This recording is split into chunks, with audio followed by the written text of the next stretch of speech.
At Princes Park between Carlton and Collingwood. Clarko's North Melbourne face the Tigers at Arden Street. Ross Lyon is back at Moorabbin for the Saints against Melbourne. All 18 clubs will play practice matches the following weekend before the first bounce of round 1 on March 16.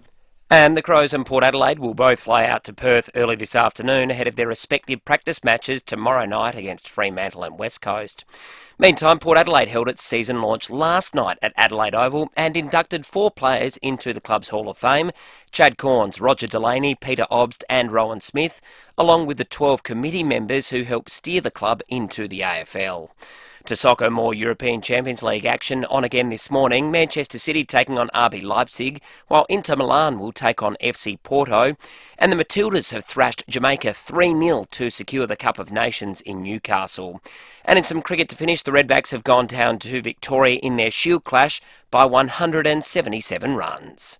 And that's the 5AA Sport. Now the 5AA forecast. Stay cool. Service your aircon at Automasters. And keep cool with Cool Now, Pay Later options. Sunny, hot and 41 today, partly cloudy tomorrow, also 41, and then we'll get a bit of a cool change on Saturday, partly cloudy and 25, and a top of 25 again on Sunday.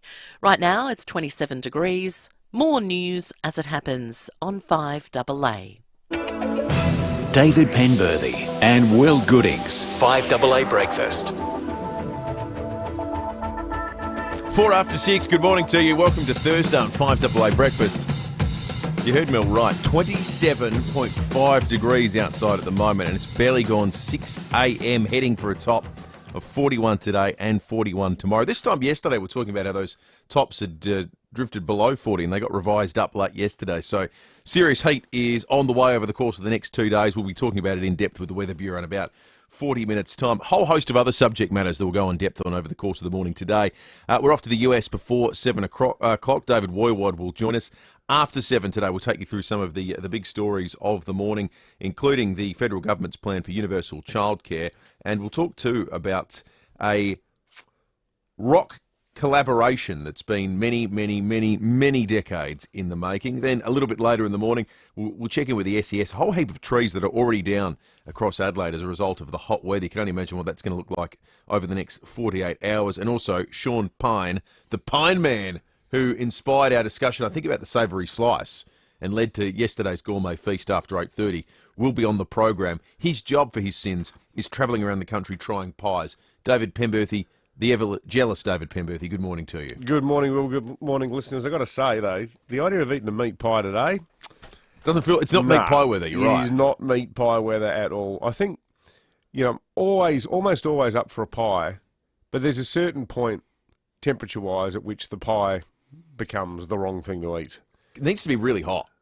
The pie itself, not the day. Yeah. Well, you don't want to eat you don't want a tepid meat pie. But a steaming hot pie today. You ever been to Derby in Western Australia? No. North of Broome. No. Massive mining port. And it's got a huge jetty. I went there years ago on a holiday. It was just a day trip from Broome to go up and have a bit of a look, see what it was like. But until the 46.6 degree day in Adelaide, the hottest I'd ever been was in Derby, as they call it, over there in the west. Like the way they say Derby instead of Derby for the local football match between the Weagles and the Dockers. I think from memory it was 44, 45, but it was this scorching desert heat.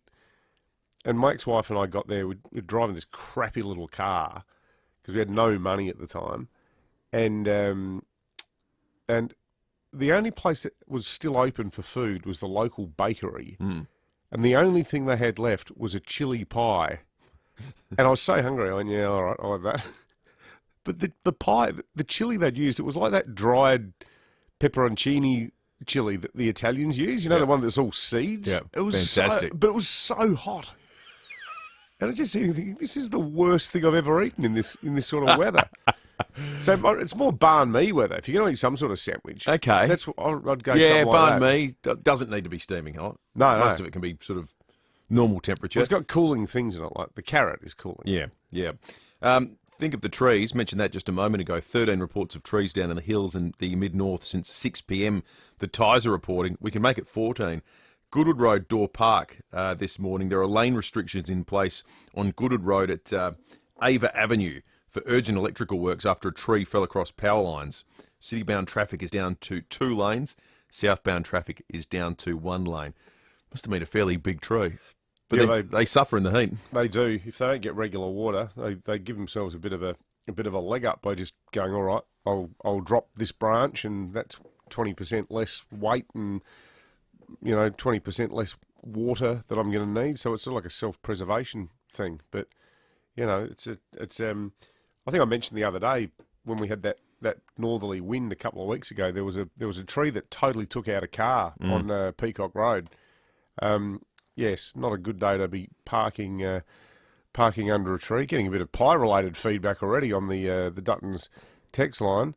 Brenton from Powell begs to differ. Balfour's pie straight out of the fridge on a filthy hot day isn't too bad. Cold pie. Cold pie. Oh, Brenton, I'm not so sure about that one. Good luck to you, though.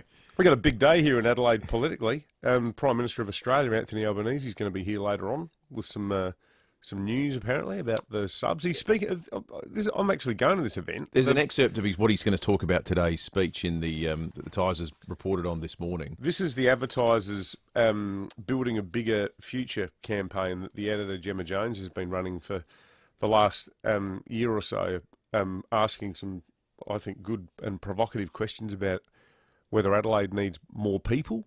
Even saying that out loud, it's a red rag to a bull. Outrageous. For a lot of people.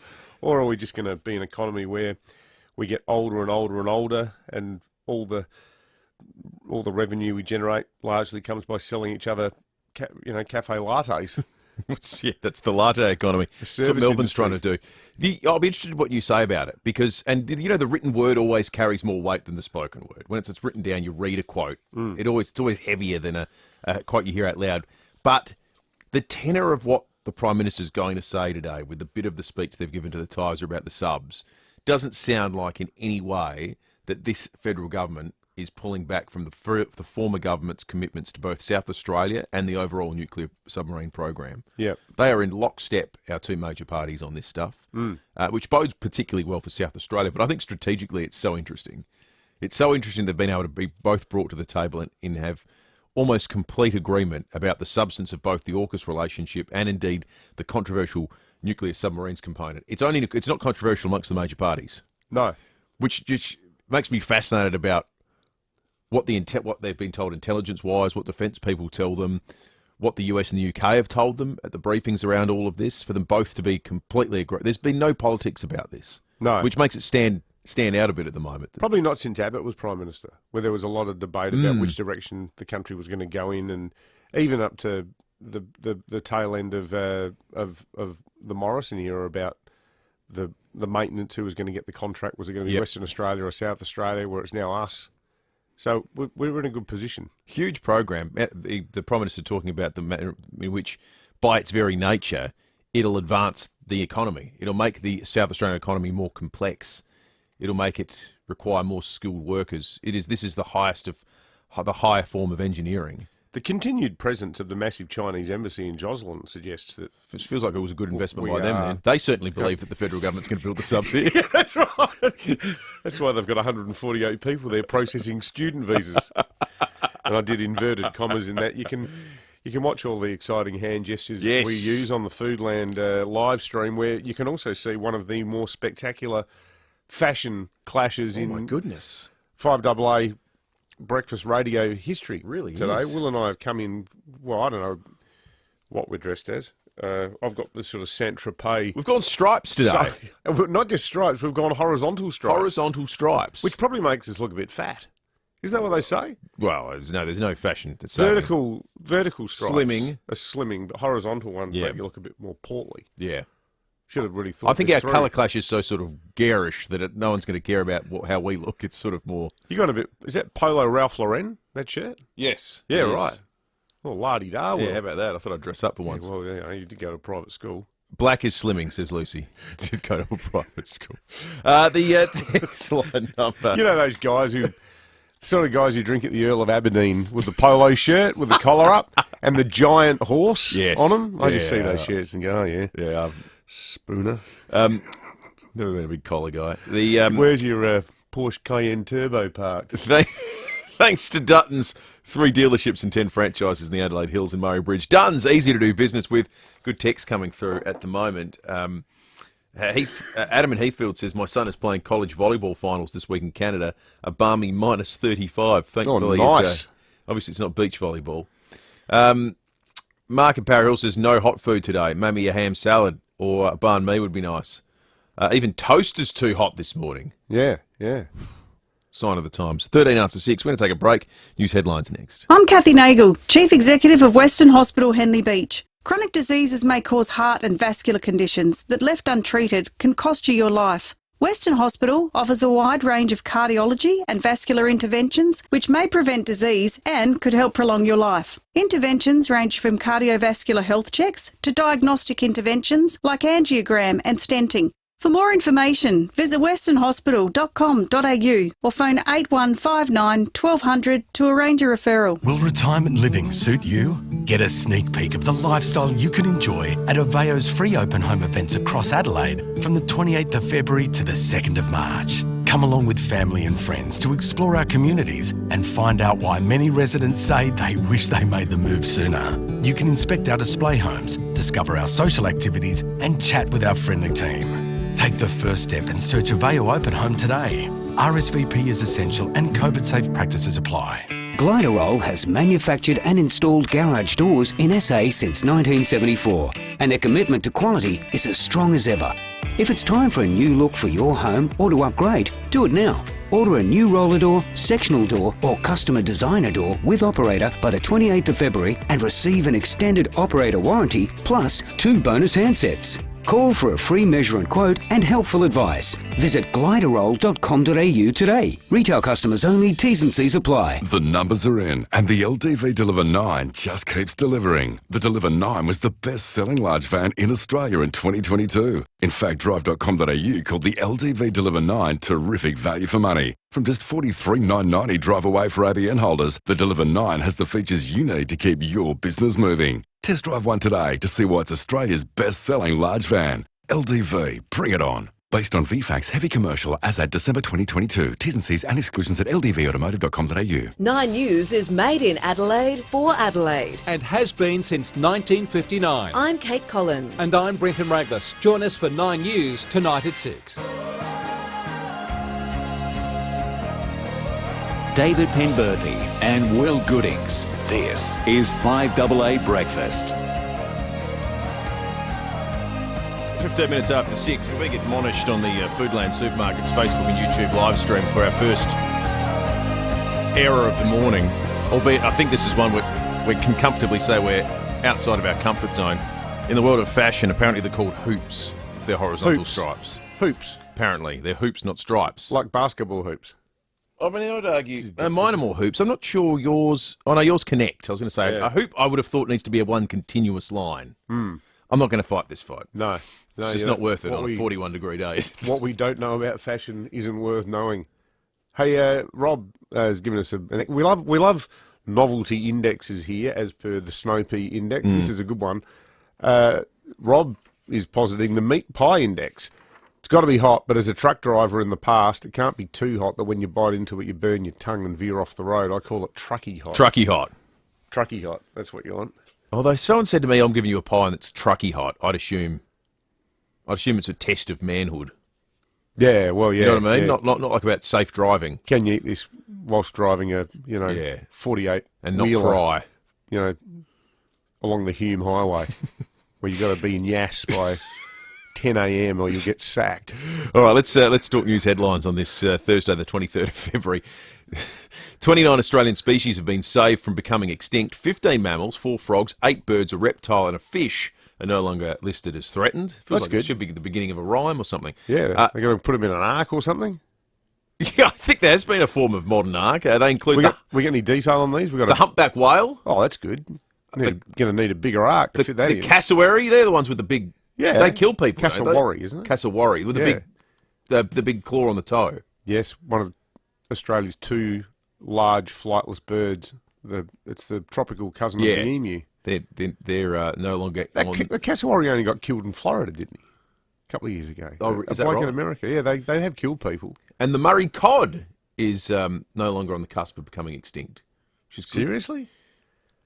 Has anyone caught a Murray cod recently? How do you catch a Murray cod with all those bastard carp getting in the way? It's a remarkable story. There's no reason to doubt it. It's what the scientists are saying, so it's excellent news. Everyday Australians interested in monetary policy have been given the chance to join the Reserve Bank Board. Well, that'll go well. I love that idea. And then they should televise it like a reality show where they cross to Nige, the home viewer. You mean like Gogglebox for the RBA? Yeah, that's right. He's going to raise them. He's going to raise them. Hey, Nige, how worried are you about inflation at the moment? I've just seen the new ABS data about the price of bananas. I reckon we've got to go a full 0.5. 9 newspapers reporting the bank is looking to fill 2 positions within 6 months. The board, currently made up of 9 members, meets 11 times a year. It's like the Crows board. I was going to say it's like the member positions on the Crows board. Well, maybe now Jamo's not running. He could run for this. Why not? Yeah. I think it's a natural progression. Great bloke. Yeah. Jamo, Reserve Bank Board, potential governor one day. Why not? Why not? Supporters of an Indigenous voice to Parliament say it's time to shift the debate away from politicians and commentators. The Community Yes campaign is being officially launched in Adelaide today. It'll bring together an alliance of grassroots organisations, faith groups, unions and business leaders. I wonder if the whole campaign could be done over, whether they would have started this way, as opposed to it being a debate that originated in Canberra. There's a really good interview with the daughter of the late, great Charlie Perkins on the front page of today's Australian, Rachel Perkins. She's in town today as part of the push for a yes vote. She makes a very important point that the difference, and she's obviously agitating for a yes vote, but she said the key difference between this and 1967, where her father played a big role, was that there was no campaign in 1967. Everyone, and the slogan was simple, if somewhat paternalistic by modern standards, but it was vote yes for Aborigines, with a picture of a little Aboriginal girl on the poster. And there were lovely people like Faith Bandler who sort of became the face of it. But this feels more like a political sort of barroom brawl, doesn't it? Completely. New data shows dementia is the leading cause of disease burden among Australians aged 65 and over. It's overtaken coronary heart disease and is responsible for close to 230,000 years of healthy life being lost. Dementia Support Australia Head of Professional Services, Marie Alford, says we need to adapt care options in the future. Increasing access and funding to better supports to keep people at home longer, that's where people with dementia and all of us want to stay. We also need to focus on improved aged care options, really diverse, domestic, small, home, cottage-like care options that meet people's individually tailored needs. Bad news for people that hate cane toads. I've got a fear that they're evolving. A man has spotted a 5-legged cane toad in his backyard in Ipswich. 5 legs. I don't know what they're planning to use the extra leg for.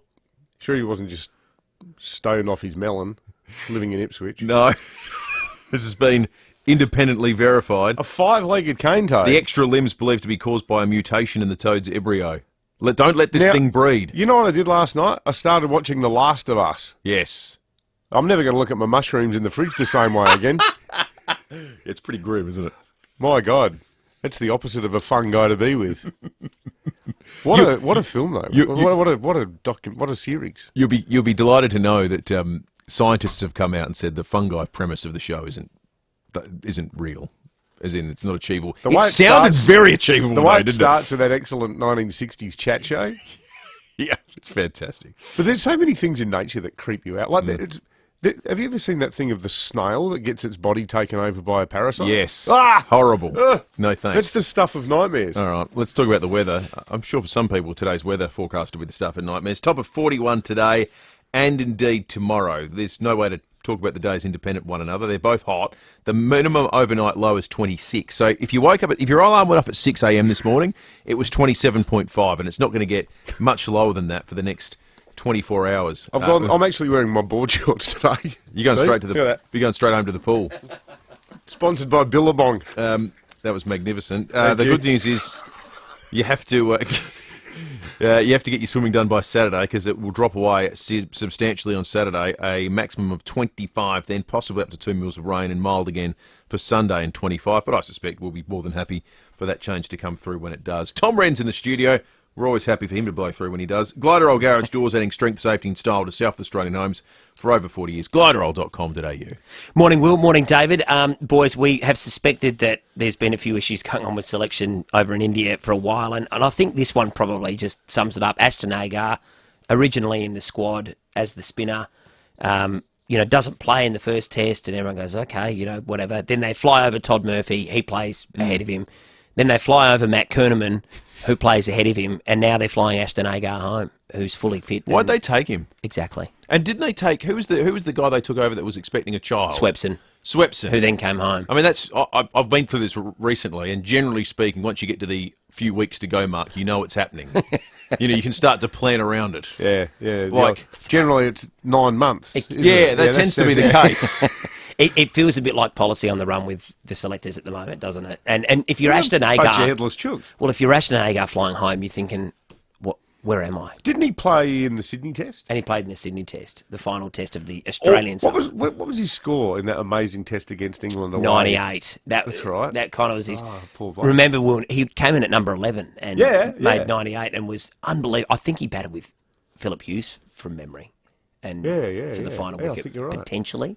But that was an incredible debut that he made. So sad that he fell short of the ton. It was, that would have been amazing. Like the time Warney made, was it 99? 99. Yeah. And it was actually no ball when they went back. But they didn't have that technology back then. So they've all got reasons. Like Pat Cummins obviously is dealing with a family issue and whatnot. But there's a host of guys that are flying back between tests now. Sort of feels like we've mentally checked out. Is that unkind? No, I don't think it is. I don't think it is at all. I'm sure, they're saying they're committed, but it just feels like they've been ill prepared, no warm up game. Yeah. It just hasn't felt right. Why didn't they have a practice match?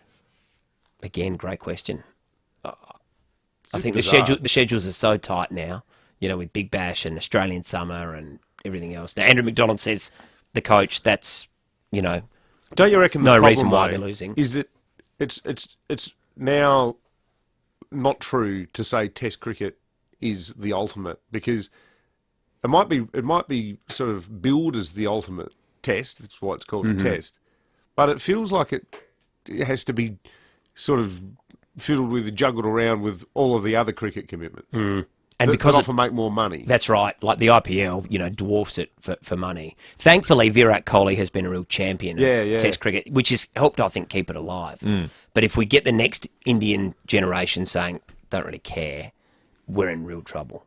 I think Australia, England, India, they probably keep it alive. But series outside of that, it's hard to get excited. Sad, isn't at the moment. It is really sad, because it used to be, a feature of the Australian summer. Hey, the other thing last night... All the tests should just be held in Adelaide, because we take it seriously. Yeah, exactly. and we could just call it Adelaide cricket. Adelaide cricket. And when's the Adelaide cricket on this summer? Imagine how much rehab money would have to be spent on people who become addicted to Pims, though. Pims is nice, but 2 or 3 starts to become a bit sickly, doesn't it? I don't think Pims is ever nice. It tastes like cough medicine.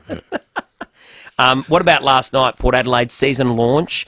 And we should mention 4 past players were inducted into the Hall of Fame. Chad Corns, great player. Peter Obst, Roger Delaney, and also Rowan Smith. So well done to them. And all the committee members that helped steer them into the AFL from 1990 to 1996. So a big night for Port Adelaide. A big year coming up for them as well. Huge year. Absolutely. Good on you, Randy. Got to make the top 4. Top 4. Yeah, well. What needs to happen in the finals? Grand final. Because there's no way Ken Ickley's the coach of the Port Adelaide Football Club next year if they lose another prelim, is there? As unfair as that sounds, coming from 11th last year, that's just the reality of his position, isn't it? I think there's an expectation from the fans. You got to make the Grandy. If Port make a prelim final, we'll have Dave from Melbourne and cracking jokes about it all week, because the expectation will be, we're going to lose. Isn't it crazy? Like, it'll all boil down. But that's sport, isn't it? It'll all boil down to 2 hours of what happens. Yep. It happens in every sport. I get it. 100 metres happens in 9.5 seconds, but it's cruel. I know Koshy keeps trying to poke fun at the Crows by saying we never use the word rebuild. Isn't he also on the record, though, saying they were going to win 3 flags? In 5 years, I think. They might need the women to... They better hurry. Yeah. They're going to win 3 this year to meet the target. Yeah. I think 3 in the next 3, yeah. We love Koshy. No pressure. No pressure. He was there last night. Yes. Oh, yeah. Good effort. Wouldn't miss it for quids. Good on you, Rennie. Good on you, boys. Gliderol Garage Doors, new Platinum and Native Series sectional doors are here. Gliderol.com.au. A couple of texts on the Dutton's text line before we go to news. What about Julie? Morning, boys. I'm listening from Utah, USA. Wow, what about that? I wonder if Julie works in the skiing industry. NBA All-Star Weekend was just in Salt Lake City in Utah. I wonder if Julie got along. Home of the Utah Jazzers. That's right, where they once banned music. Utah. Yeah, I know. Funny that, because it's also the home of the Mormon church. Julie writes, it's snowing here, minus, is that 50? Minus... Oh, minus 5. It's minus 5 degrees, but the apparent feels like temperature, 12. Yeah. Minus 12. Minus Yikes. 12. Rather be here than in Adelaide, Julie says. I'm not so sure. Phil says, not Phil Curry, just another Phil, one of our beloved listeners. Phil says you can catch Murray cod in the Happy Valley Reservoir, chicken strips or cheese. Huh. Can't take them out of the water, though, and you need to have a licence. Good on you, Phil. Thank you for that. Dutton's chicken text strips line, and cheese. 044808 1395. Did you know you can explore Aldi's catalogue online so you can enjoy our low prices here? Or even here. Browse Aldi's online catalogue at aldi.com.au or pick up a printed version in store. Aldi. Good. Different. Here at 5AA, we're all about supporting local. Renovating your bathroom? Race into Beaumont Tiles for 20% off every single complete bathroom package. That's tiles, vanities, taps, the lot. Choose Beaumont's and save.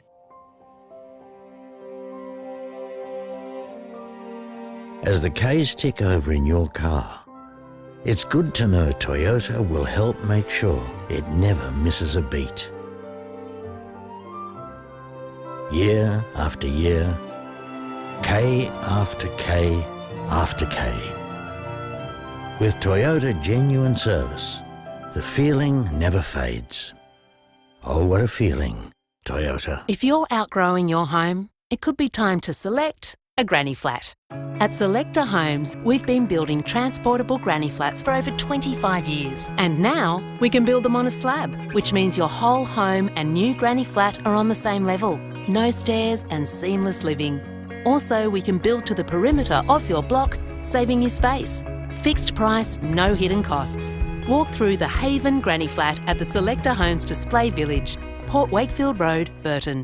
The Red Hot Summer Tour 2023 stars Paul Kelly,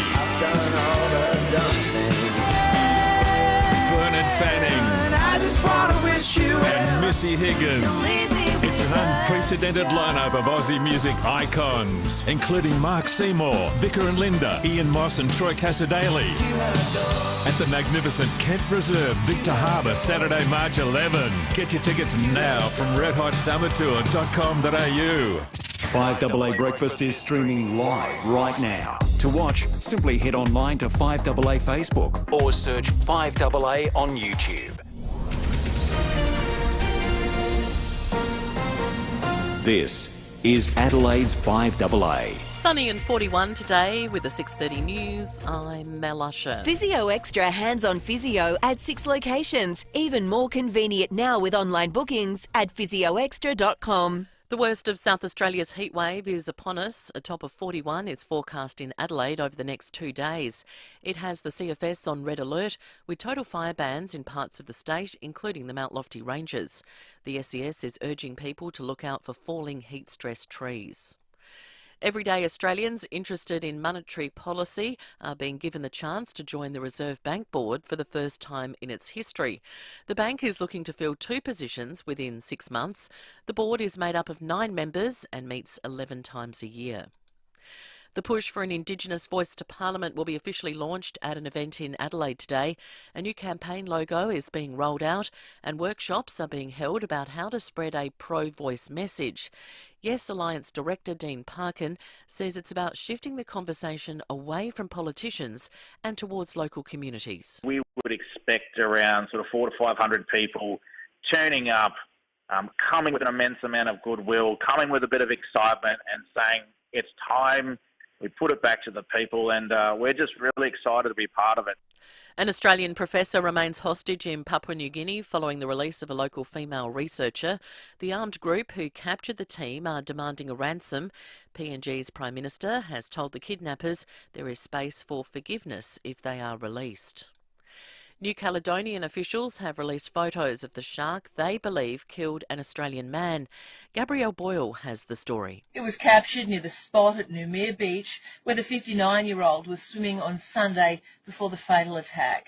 The father of 3 suffered bites to his arm and legs before bystanders rushed to his aid. His family have issued a statement. In part it reads, Chris was a senior software programming consultant in the superannuation and funds management industry and a keen triathlete, having represented Australia several times. They have also thanked the Australian and New Caledonian governments for their efforts in aiding his return. More controversy for Adelaide Writers' Week. 2 Ukrainian authors set to appear via video link from London have pulled out along with the talk's moderator. The issue is the inclusion of a Palestinian-American writer and Palestinian author. There are also more unhappy sponsors. Vladimir Putin has held a campaign-style rally in Moscow as Joe Biden wrapped up his historic 3-day visit to Poland and Ukraine. Brett McLeod reports. In front of tens of thousands of people, Mr. Putin used Russia's National Armed Forces Day to say his country was fighting for its historical land, appealing to patriotism as he thanked those in uniform. Earlier, a highly important diplomatic meeting as he met China's foreign minister. Amid US concerns, Beijing will supply arms and ammunition to Moscow. In Poland, Joe Biden wrapped up his historic 3-day visit with agreement from the 9 nations bordering Russia and Ukraine condemning Moscow's invasion. And NATO chief Jens Stoltenberg said President Putin is not preparing for peace. On the contrary, he's preparing for more war. Now turning to 5AA Sport. Gliderall Garage Doors, adding strength, safety and style to South Australian homes for over 40 years. Gliderall.com.au. Here's Tom Wren. Thank you, Mel. Ashton Agar is the latest cricketer to be released from the Australian Test squad midway through the series against India. Selector Tony Dodemaide says the decision to send the spinner home was made considering the players returning from injury. Cameron Green, Mitchell Stark coming back, it gives an opportunity for different options of team structure. With Mitchell Swepson coming back as well, they'll essentially give us 5 spinners in the squad for the remaining 2 tests, which is probably too many. Meantime, South Australia has lost its Shield clash to Victoria by 177 runs, and tonight it's Australia up against India in the Women's T20 World Cup semi-final. OK, let's go to football. Port Adelaide held its season launch last night and inducted 4 past players as well as the committee members who were responsible for getting the club into the AFL, into the club's Hall of Fame. Chad Corns, Rowan Smith, Roger Delaney and Peter Obst were all inducted. Meantime, new GWS coach Adam Kingsley is calling on the AFL to consider retention allowances for coaches to move to Sydney. He's revealed 3 of his coaches have been forced to move away from their families because of the cost of living. Well, Australia's fastest man has no idea how he'll go or how fast he'll run in the 200-metre sprint in the Murray Plant meet tonight. Rowan Browning, who made the 100-metre semi-final at the Tokyo Olympics, hopes to compete in the longer distance a bit more often. Over the long term, it's definitely an ambition. I think it's good to have that breadth and have the range to be able to run both events. And I think like the best guys in the world, like Fred Proves, can do it all. You know, they've got the range, they've got the speed. Maybe not quite the 400. That's not on the agenda yet. And in some soccer to finish, the Matildas have won the Cup of Nations tournament. That's after a 3-0 win against Jamaica in Newcastle last night. And that's the 5AA Sport. Now the 5AA forecast. Stay cool. Service your aircon at Automasters. And keep cool with Cool Now, Pay Later options. Sunny and 41 today, partly cloudy tomorrow, also 41. Saturday, partly cloudy down to 25, 25 again on Sunday. Right now it's 27 degrees. More news as it happens on 5AA. David Penberthy and Will Goodings. This is 5AA Breakfast. 24/7. Always like checking with the Bureau to get the sort of nuanced data around when the weather's going to happen, when the change is going to come in, what time the rain will start, when you put the washing out, all that kind of stuff is the Bureau's great for. Today it sort of feels like, so when does it go from really hot to extremely hot? Yeah, crazy hot. And then it goes back, then it drops back down to really hot again. What is it now? I'll call up my bomb app. What was it, 27 when we started? 27.5 at 6 o'clock this morning. So it's 26.7 at the moment. Oh, it's really mild. Fire weather warning, can't stress that enough, heat wave warning and a marine wind warning. Don't think about taking a boat out today and keep your wits about you in the hills and environs. If you step outside right now, it'll be the coldest it's been. since this time yesterday. So, and it's not going to get much cooler than this at all. So enjoy the cool change whilst it's here. Now, we've got a real ideas man on the Dutton's text line, Rob. This gels nicely with my theory that no one in Australia should really have to do anything between Melbourne Cup Day and Australia Day.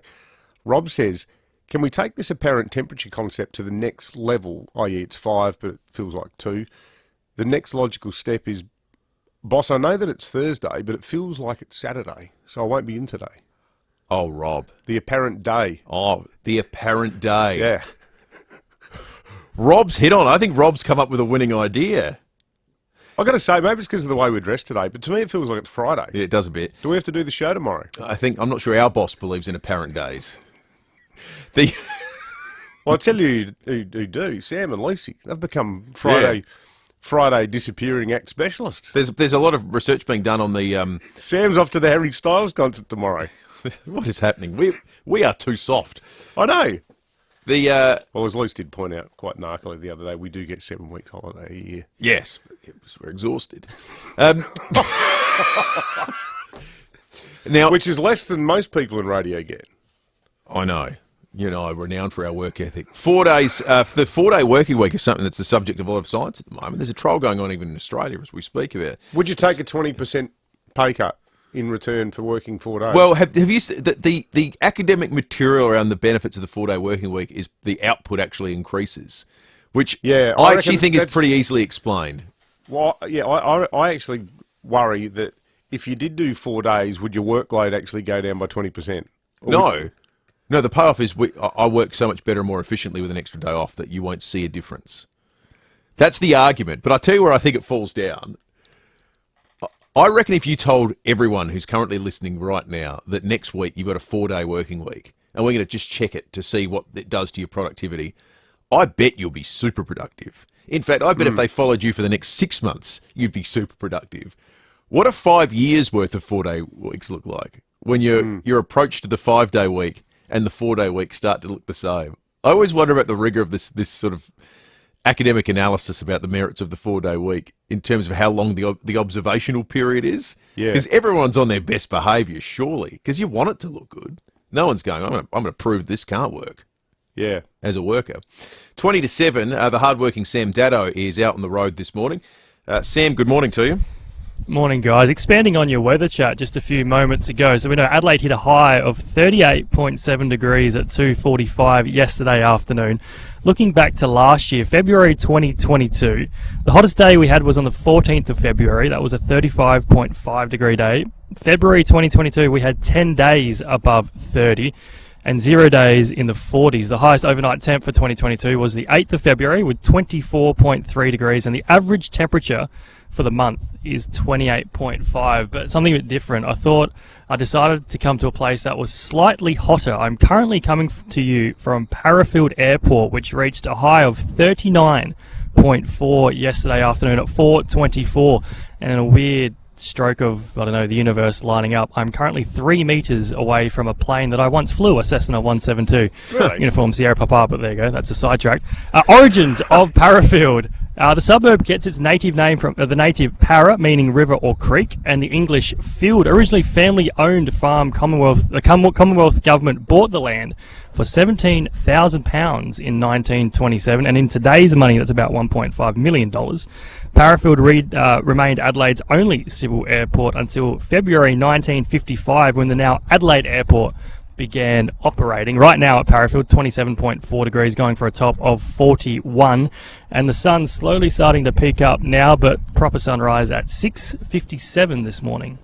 Sam, how hard is it to work I'm a pilot into a conversation? Have you managed to... I mean, I've worked on it a little bit over the years, but it is a very strange feeling, my old life and my new life coming together right now as the plane should have slowly done the cross warm on up. board. That would have been good. Do you like movies I could have flown it. Do you like movies about gladiators, Sam? Have you ever been in a Turkish prison, Dave? Hey, Sam, while you're out there, my tip for a hot day if you're out in Parafield, I'm not sure if they'll be open yet, but if you wait for a couple of hours, go and see Sam and Jamie at Powell's Liquor and get yourself a bottle of Prohibition gin. Oh, I can see it from here, actually. Just next to the Roulette's Tavern. Good spot. All right, but just, so drink it later. Thank you, Sam. Sam Daddo out on the road at Parafield Airport this morning. Foodland Supermarkets, Facebook and YouTube live stream. You can see all the action right across the morning. Lots of heat-related content coming through on the Duttons text line. Christine says it's 23 in Loberthal at the moment. Like this one from Brent the Milky. He says, hi, Dave and Will. It's a chilly -7 degrees in the back of my milk truck at the moment. But I have to ask, with the top temperature of 41, is Lucy still wearing her puffy jacket? The answer to that, Brent, is yes. Yes, she is. She had it off for about 19 seconds this morning. We should get Brent on the line. Do a quick interview with him about what it's like being in a -7 degree truck. That'd be the spot to be today. Brent could do a side business today. We're sort of $5 for 5 minutes in the back of the truck. Yeah, just give people a lift. Just come. Yeah. Where do you need to go? Just around the block? That's an idea. It's like a sort of refrigerated Uber. Refruber. No, we need to workshop the name a little bit. Lucy says no. Okay. Let's check traffic and come back with police and weather in just a moment. Thanks, Will, and good morning. Door Parker Power Line works this morning. That's on Goodwood Road near Grange Road. Speeds it out at 25. Got a left-hand lane out of action in both directions there. Got a few works slowing things up this morning. You'll find them at Kensington Park, Lindburn Road near the Parade. Got a lane out of action at Woodville this morning, Woodville Road near Kemp Streets, and cameras, they never have any breaks. You find them today, Fitzroy Terrace, North Adelaide, and Happy Valley Drive at Happy Valley. Looking for a business loan? NAB lends more than money for your business loan. Search NAB Business Lending to find out more today. T's and C's and lending criteria apply. Adelaide's most accurate traffic on 5AA. All right, let's get a move on. Turn right and continue straight.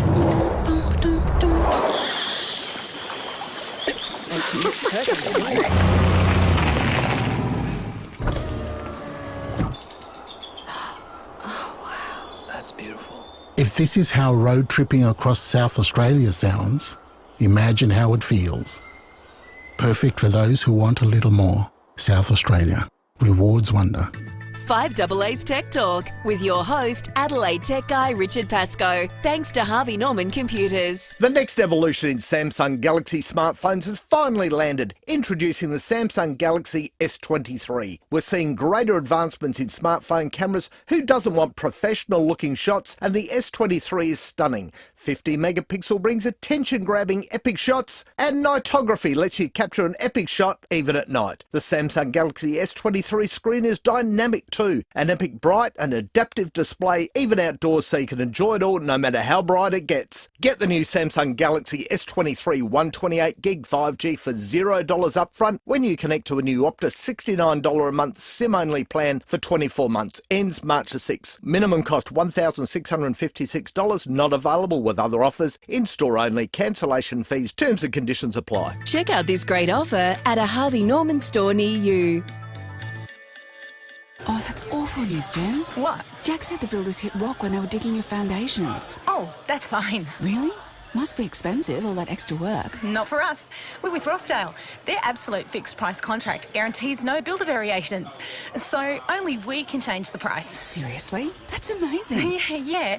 That's why we chose them. No stress and only nice surprises. Nothing's as strong as Rossdale Homes' absolute fixed price contract. Rossdale Homes, because trust is a must. T's and C's apply. Patience pays off, especially if you've been holding out for a great deal on a new Volkswagen.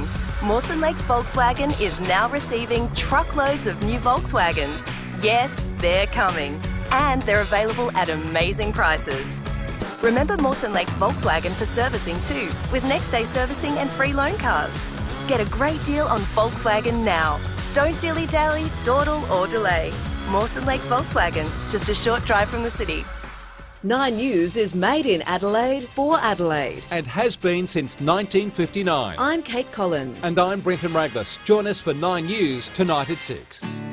David Penberthy and Will Goodings, 5AA Breakfast.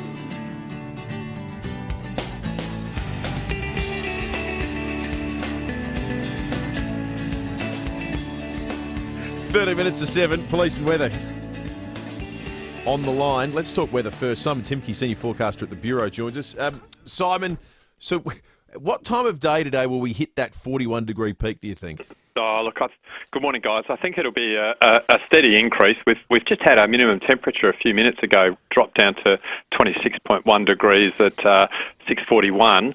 currently sitting on 26.5, and I think once the sun gets up, we'll just see a steady increase in the temperature. So it'll be sort of mid to late afternoon probably, but certainly a very hot day ahead after a fairly uncomfortable night. 41 degrees for the city, as you mentioned. Sunny conditions, looking at the satellite picture at the moment, mostly clear skies right across South Australia at the moment. And the winds northeasterly and a little bit fresh at times as well. I think that northeasterly probably enough to keep any sea breezes out, so not even much relief on the beachfront today, I don't think. Around the suburbs, 41 degrees for Elizabeth, 40 for Glenelg, Mount Barker 38 and Noarlunga 39 today. So obviously some very hot conditions. So we have issued a severe heat wave warning for most districts of SA and extreme heat wave conditions for Lower Eyre Peninsula and Kangaroo Island, and also with those very high temperatures and the winds a little bit stronger today has increased the fire dangers as well. So there's a fire weather warning out for the West Coast District, Eastern Eyre Peninsula, Lower Eyre Peninsula, the Mount Lofty Ranges and the Upper South East District, and the CFS has issued a fire ban for all of those districts as well. So very hot conditions today with heat wave and extreme fire danger in some places too. More on the way for Friday as well, but there is a change later in the day for Adelaide, so we'll see sunshine through the morning, but a bit of cloud developing during the afternoon ahead of the change, which we're expecting to move across the Adelaide area late Friday afternoon or early evening, but very hot conditions ahead of that again, with a fairly uncomfortable night down to 26 degrees again, 41 degrees the maximum for Friday, with northeast and northerly winds again getting a little bit fresher tomorrow than today, and then that southwesterly change late afternoon or evening will bring some milder conditions, possibly a shower or two and a rumble of thunder as well for later tomorrow. Following that change, though, some much milder conditions for a number of days. We'll see temperatures just in the mid-20s for that period, Saturday through to Wednesday next week. So people looking for some relief from the heat, it is on the way, but we've got a couple of days to get through first. Simon, just correct me if I'm wrong, extreme fire danger, there's still one level higher than that now, isn't there, on the scale? There's catastrophic as well, isn't there? Yeah, that's right. So under the new scale, there's just the two, the extreme and the catastrophic, and at this point, only getting into the extreme range. Yeah, but still keep your wits about you with the potential for winds later, I guess. Absolutely, and I think in the Adelaide area and Mount Lofty Ranges, conditions probably a bit windier on Friday than today, so those fire dangers probably even a little bit higher tomorrow. Yeah, right. If let's say today we don't get to 41, if it's not 41 today, is it more likely to be warmer or cooler than that? Like if the forecast is out, on which side would you err? Yeah, look, it's a good question, and it's certainly a very hot air mass we've got. So, you know, we could easily sneak over a tiny bit, but yeah, very good chance of getting above 40, that's for sure. All right, interesting. Thank you for that, Simon. Simon Timke, Senior Forecaster at the Weather Bureau. Let's head to Sapole. Senior Constable Kylie Simpson joins us. Kylie, there's been a robbery at Para Hills. That's right. About 1:30 this morning, a man was just pulled over on Raymond Road when he was approached by three men. The men got into the victim's car and threatened him. They were armed with a box cutter knife and metal pole. So they stole the victim's mobile phone and wallet before hitting the windscreen, causing it to crack. Thankfully, the victim wasn't physically injured. So patrols cordoned off the area and called in PD Arnie and his handler to assist. They tracked, PD Arnie tracked onto Bridge Road where he located the victim's phone and a high-vis top, but he couldn't locate the suspect. So the three men are described as Caucasian, aged in their 20s, and two were wearing high-vis tops, and the men are not known to the victim. So patrols have returned the phone to the victim but ask anyone with any information or has any CCTV to please contact Crime Stoppers on 1800 333 000. Kylie, also there's a car fire, or there's been a car fire near Walkerville. That's right. It was about 9:15 last night. Police and MFS were called to Gawler Terrace after reports that a Nissan Pathfinder was on fire. So MFS quickly extinguished the blaze, but the car was completely destroyed. It had actually only been stolen minutes earlier on Ascot Avenue at Vale Park. So we just ask anyone with any information to contact Crime Stoppers on 1800 333 000. Good on you, Kylie. Thank you. Thanks, Senior Kylie. Constable Kylie Simpson from say poll. We're off to the US in just a few moments' time. Of course, you can be part of the show by calling 8223 texting us on the Duttons text line, or jumping on the Foodland Supermarkets Facebook and YouTube live stream. We're still trying to find the appropriate name for Brent the Milky's truck rides. Ice Cuba, says someone. We're getting closer, I feel. We're not quite there yet. You can text us your thoughts on the Duttons text line. The mix between the fridge and the Uber. We're not quite sure how to market this for our good mate Brent yet. Let's head to the US right now. David Woywide for 7 News is in the United States. One of the more bizarre stories, David, over the course of the last few days has been the curious case of Harry, Meghan and South Park. They're not taking legal action, are they? Well, no, they're not. That's the short answer to this story. But that had been bubbling along for a few days that they were pretty angry about this South Park episode. Now, I don't know if you've caught up with it. It was called the Worldwide Privacy Tour, and it depicted a couple. They were never named as Meghan and Harry at any point, but they certainly bore a striking resemblance to the Duke and Duchess of Sussex. And essentially they've gone on this worldwide tour demanding their privacy. They're doing talk shows, a bit of a biography tour as well for a book. I don't know how you want to pronounce it, but it was called Wah, like wah, like kind of like a baby crying or something like that. So they've gone on this worldwide tour, and essentially the report coming from the Sussex camp, so a lot of the reporting going around with these royal outlets was that they were really upset about it, and that they were really annoyed that they had been depicted, although not named in this show. It was clear who they were talking about. Now, they've come out overnight. They've had a spokesperson that's actually released a statement saying it's all frankly nonsense, totally baseless. These are boring reports, and they have suggested now that there is no credibility to those suggestions that they will be taking legal action. But yeah, it is a pretty funny show. Look, I won't ruin the ending for you, but it doesn't end well for the couple depicted in this episode of South Park. I got to say, the Worldwide Privacy Tour, that's the funniest thing I've heard in a very long time. It's just absolutely brilliant, bang-on satire, isn't it?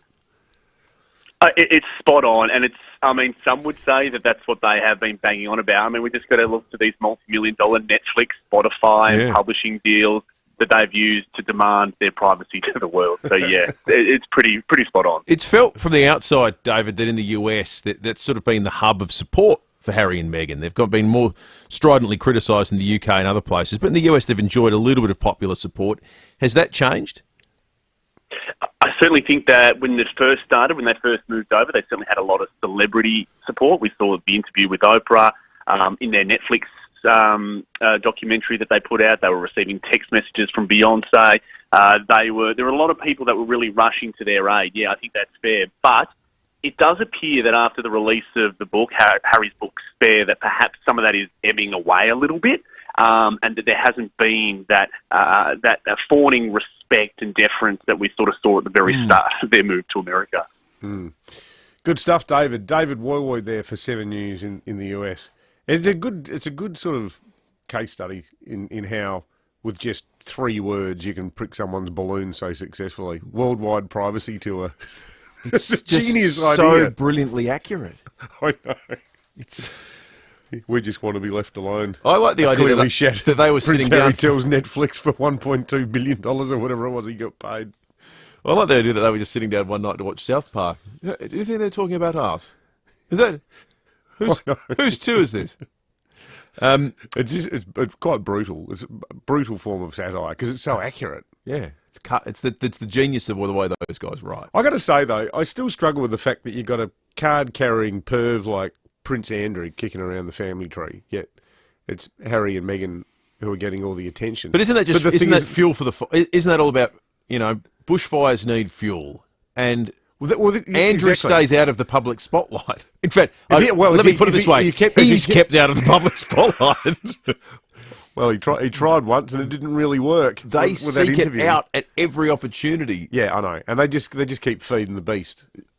And the thing that makes it such a talkable story is just their unyielding self-absorption and how they can't see that the way they live their life invites criticisms about things like climate change.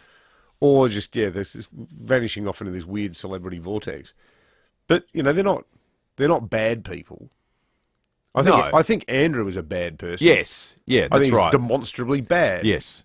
And I think the way that family has run cover for him for years is to Shocking. its eternal shame. Yeah, this is more mirth with these two. They're sort of just vacuous celebrities. But I think a lot of older people like it because it sort of feeds into their I think, often unfair stereotypes about the younger generation. When the reality is, I mean, my older kids look at Harry and Meghan and they laugh about it the same way we do. They think, oh, God. Yeah. There's a good thing about kids these days. I think this sort of consensus that, they're all on Instagram and they're all doing this and they're all doing that, TikToking and everything else. A lot of them are really quite cynical. Like, they're part of that world, but they're cynical like about every it. generation. Yeah, totally. Some that are like that and there are some that aren't. Andrew in Kersbrook says, Ruba, the two O's being the Moo link for Brent the Milky's mobile fridge rides today. Ruba, truck and ice, says Dave from North Haven. We're going to keep workshopping this because we think Brent has $1 million idea for the next 2 days only. So we need to get the marketing element of this right. Get the milk run done and then just drive people around. But he needs a catchy name. Start ice cubering. Ice cubering. Yeah. I think that's the... So far, how'd you get to the pub? I ice cubed it. I ice cubed it. I ice cubed Geez, you look relaxed. Yeah, I ice cubed it. Yeah. Brent. Cool as a cucumber. Had a great ice cuber. He's a great bloke. Yeah. I gave him 5 stars. I think we're getting closer. We're getting cubes instead of stars. Yeah, that's right. 5 ice snowflakes. Yeah. The Dutton's text line 0480 08 1395. We've got a look at some of the big stories around Australia and the world next. Feeling the burn? Save cash with Cheapest Chips Hot Buys. Cheapest Chips. Stock up on Fun Makers assorted lolly bags, 3 for $5. Pick up 25-litre potting mix with Easy Wetter, 3 for $13. There's also Rexona deodorants, 2 for $7.50. And 2-litre True Blue assorted soft drinks, 3 for $5. Check out this week's catalogue for more hot buys in-store and online. Save cash and live cheaper with Cheapest Chips Hot Buys now. Thinking of painting and don't know where to start? We do, because we know paint at Crowe's. So, visit Crowe's. And while you're there, join Crowe's Club to get 10% off everything. We know paint at Crowe's. Shane here from Adelaide Exposed Concrete, locally owned business, family business, been operating in the southern suburbs now for the last 5 or 6 years. We got to a crossroads in our business where we thought we needed some more help with some more branding and getting in front of more clients. So we thought radio advertising. And we were lucky enough to meet the great people at FIVEAA who came on board and showed us the way of how to brand our business better and to find more leads. And so far, it's been terrific and we will never look back. And now that we're a part of the FIVEAA family, I think we'll be here for a long time. To get your message out there and grow your business, visit 5AA.com.au and hit the Advertise With Us link for more information. Summer's the time for great outdoor cooking. Stock up with Hoyt's herbs and spices and add flavour to your summer barbie. Season steaks with Hoyt's oregano, salt and whole black pepper, or rub some Hoyt's lemon pepper onto fish or prawns. Add spice to the salad with Hoyt's Gardeniera pickled vegetables. You'll be happy with Hoyt's at Coles, Woolworths and all good independent supermarkets. Fill those empties with Hoyt's spices, yeah. 5AA Breakfast is streaming live right now. To watch, simply head online to 5AA Facebook or search 5AA on YouTube. Online, on DAB Digital Radio and on 1395 AM. Talking Adelaide. This is Adelaide's 5AA. Sunny and 41 today with the 7 o'clock news. I'm Mel Usher. Keep your body in shape with Physio Extra clinical Pilates and group exercise classes. PhysioExtra.com. A car has been damaged during a violent carjacking at Para Hills. Senior Constable Kylie Simpson says a man was pulled over on Raymond Road around 1:30 this morning. He was approached by 3 men. The men got into the victim's car and threatened him. They were armed with a box cutter, knife and metal pole. So they stole the victim's mobile phone and wallet before hitting the windscreen, causing it to crack. The victim was not physically injured. Cordons were set up, but the trio are yet to be located. The men are not known to the victim. Police are investigating a car fire at Walkerville. A Nissan Pathfinder was reported alight on Gawler Terrace just after 9 last night. The car was completely destroyed. The Nissan had been stolen minutes earlier from Vale Park. Heatwave alerts have been sent out as South Australians prepare for a scorching run to the weekend. 41 is the forecast top in Adelaide today and tomorrow. It's prompted the CFS to declare total fire bans for 5 districts, including the Mount Lofty Ranges. Simon Timke from the Weather Bureau has told David and Will there is relief on the way. Which we're expecting to move across the Adelaide area late Friday afternoon or early evening, but very hot conditions ahead of that again, with a fairly uncomfortable night down to 26 degrees again, 41 degrees the maximum for Friday. A community campaign to support an Indigenous voice to Parliament is being officially launched today. Zach De Silva has more. Organisers want to shift the conversation away from politicians and give local communities their say. Workshops are being held on how to spread a pro-voice message. The Yes Alliance is also rolling out a new logo. It's the first official branding for the campaign for a voice to Parliament. 400 to 500 people are expected to attend the official launch. It'll be an alliance of unions, grassroots organisations, faith groups and business figures. A man has survived a crocodile attack in far north Queensland. It's understood he was bitten on the leg while walking his dog south of Cooktown late yesterday, but he and his dog managed to get away and the man was flown to Cairns for treatment. He's in a stable condition. The US President has been meeting with NATO countries ahead of the first anniversary of Russia's invasion of Ukraine. Joe Biden and NATO's eastern allies are holding discussions against a backdrop of heightened tensions after Russia announced it would suspend its last nuclear treaty.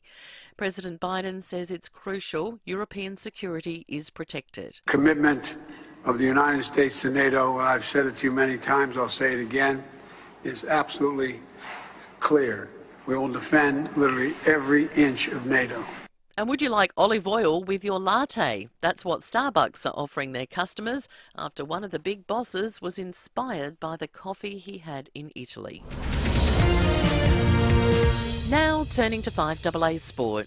Gliderroll Garage Doors' new Platinum and Native Series sectional doors are here. Gliderroll.com.au. Here's Tom Wren. We'll have to try that, won't we, Mel? Let's start with a little bit of football. Maybe not.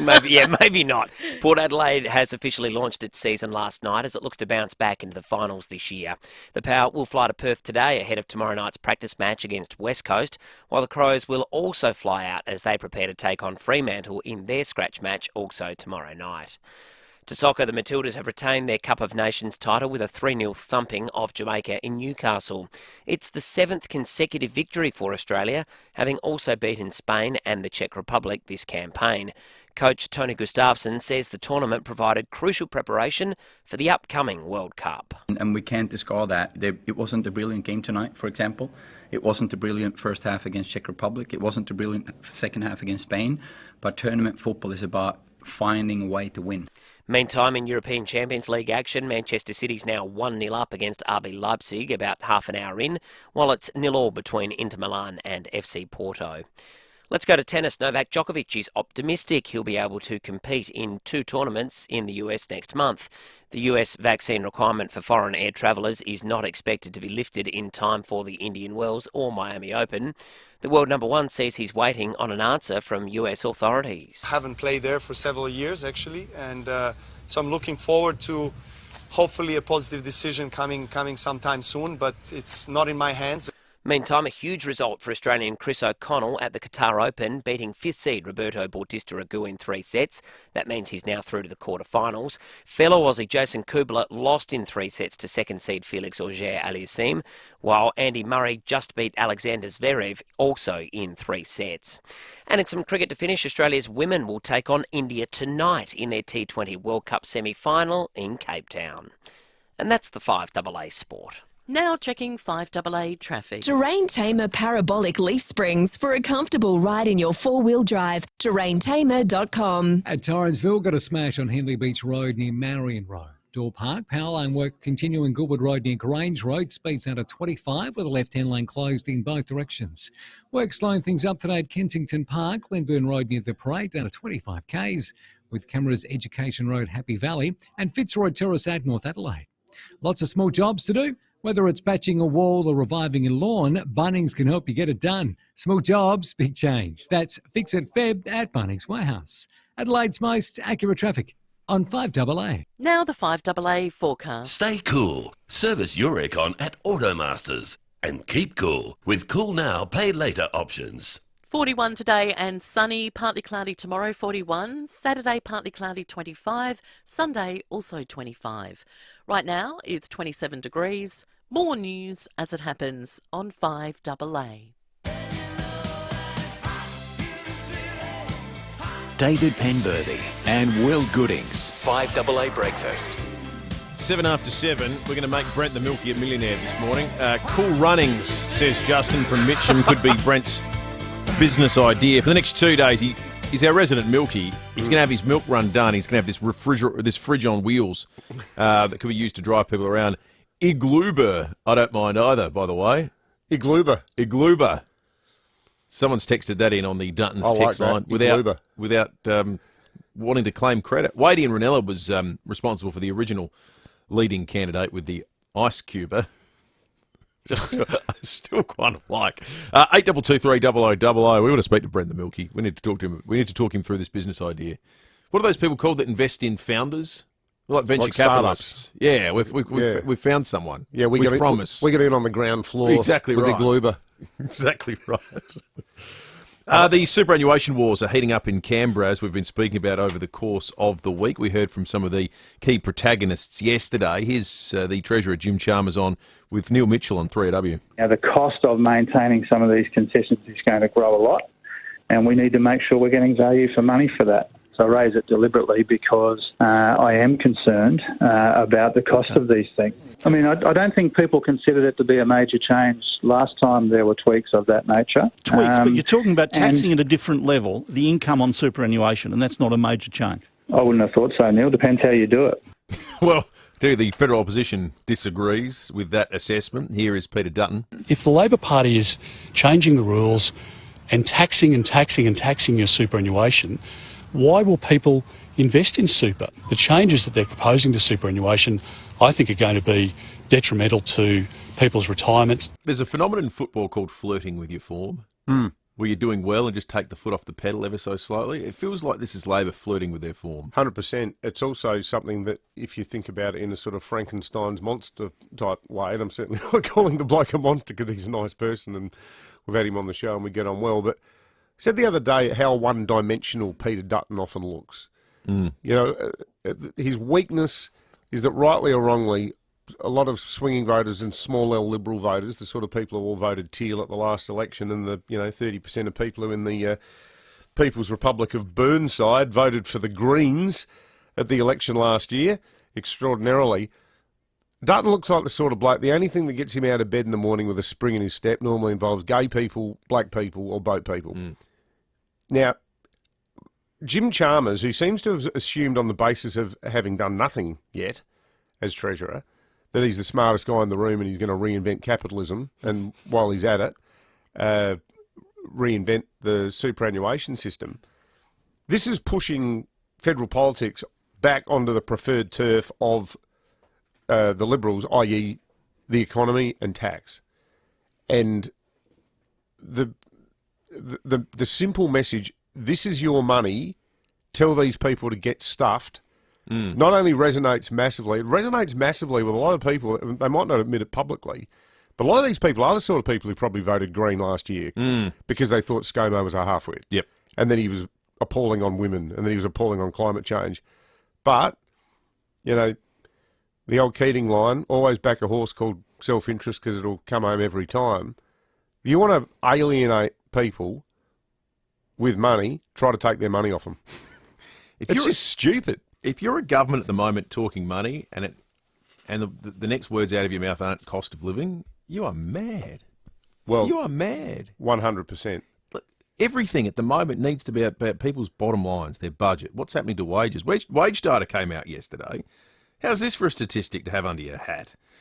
We experienced last year in Australia, 2022, people didn't notice this. This is inflation's invisible and it just nips away at you without you noticing.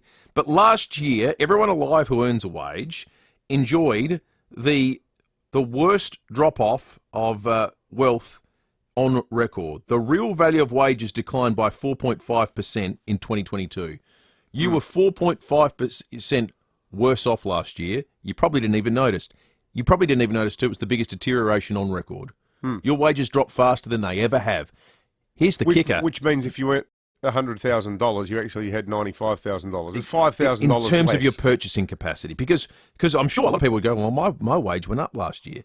The wage price index showed that annual wages last year went up 3.3%, but inflation was 7.8%.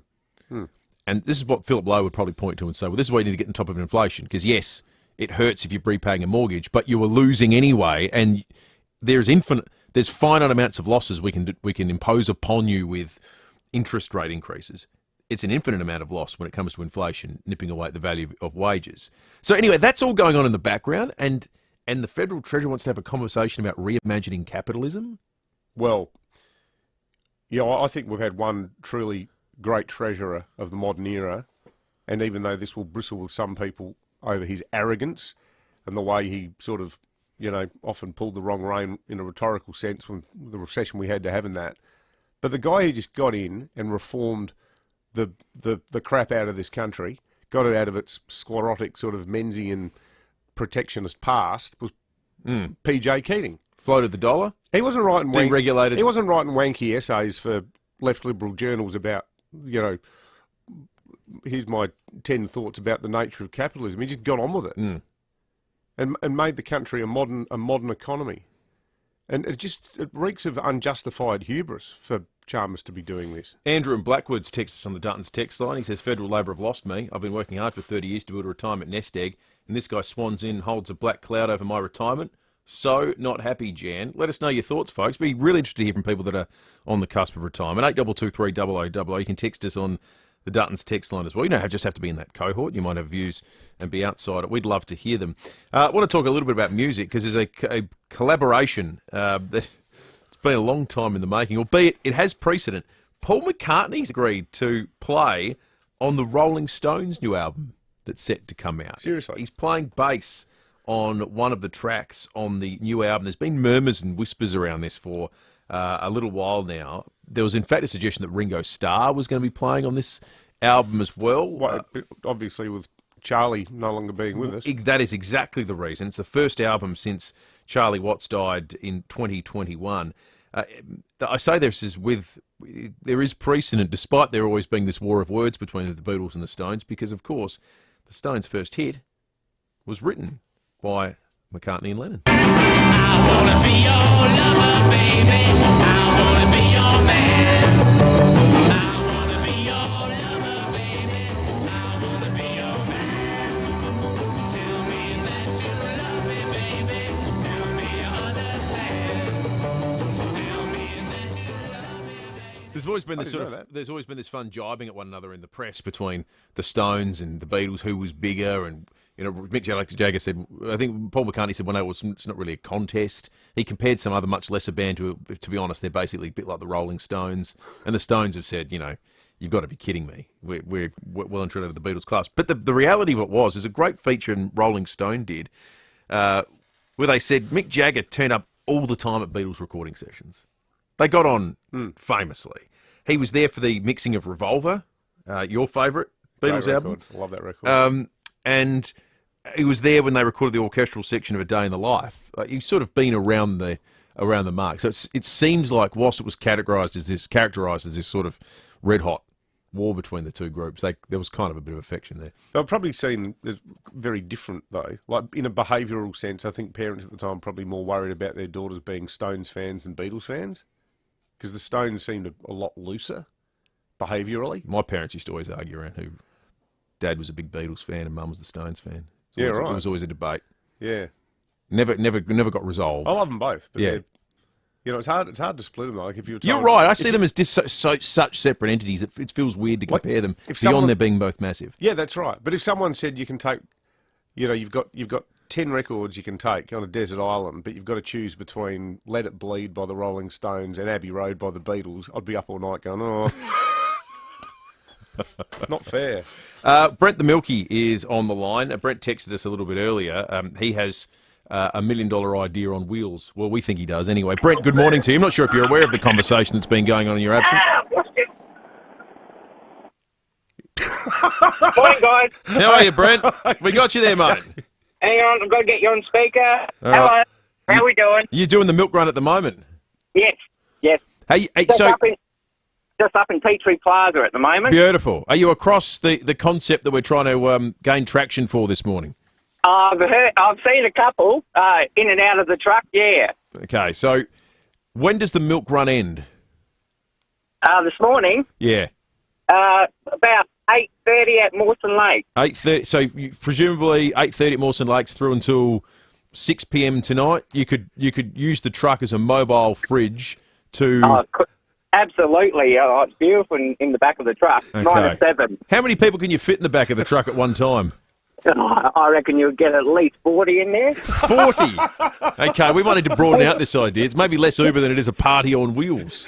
Yeah, we could have a 5AA fridge party or something. The 5AA fridge Hey, party. now we're talking. Now we're talking. You know, our entire sales department just sat bolt upright in bed, Brent. You've just come up with a winning idea there. They love that kind of stuff. I'll supply the flavoured milk.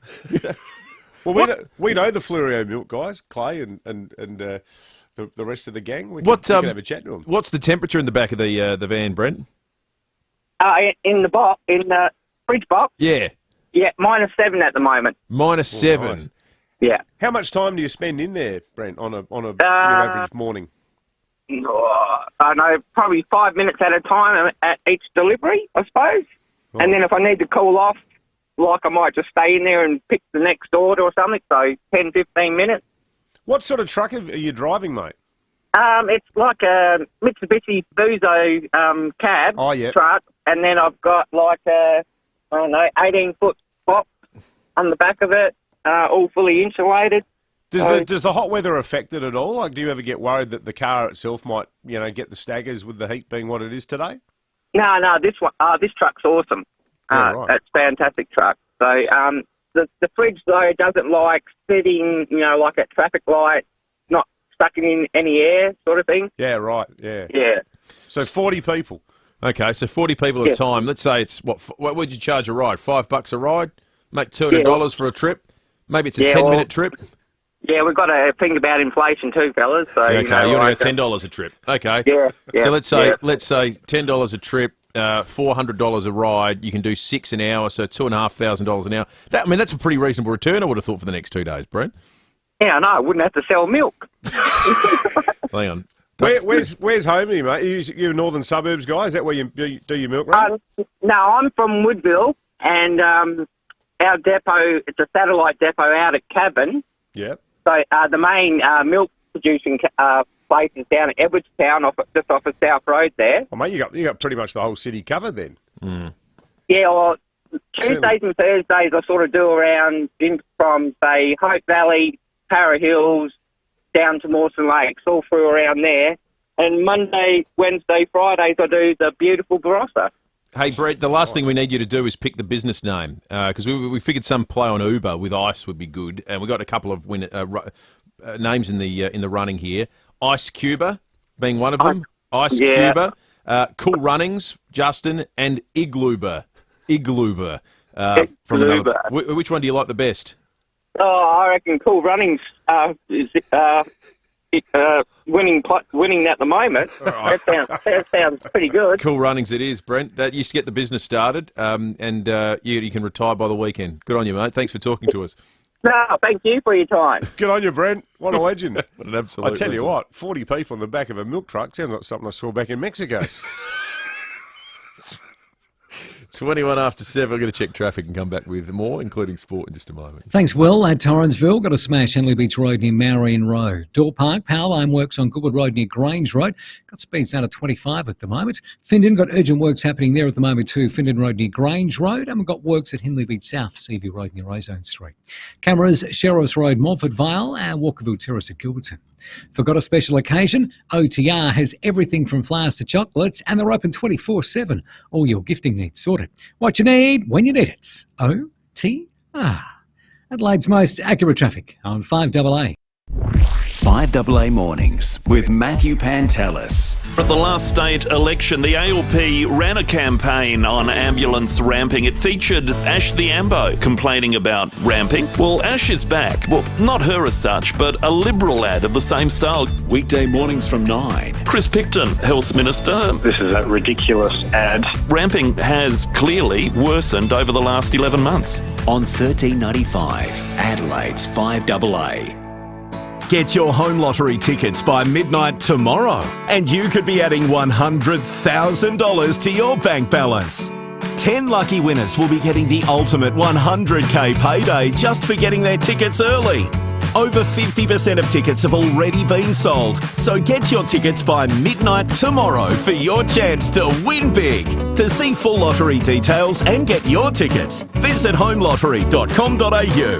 Licence M14311. Hello, I'm Lynn Andrews. For over 50 years, we have specialised in commercial and residential property management. But above all, we specialise in people, helping to make life easy for property investors and the tenants of their properties. Everyone is treated with integrity and respect. That's the Lynn Andrews way. For commercial and residential property management, we are here to help. Visit lynandrews.com.au. When it comes to wiping out flies and mozzies, we're prepared to go nuclear. But what about the fallout on your family?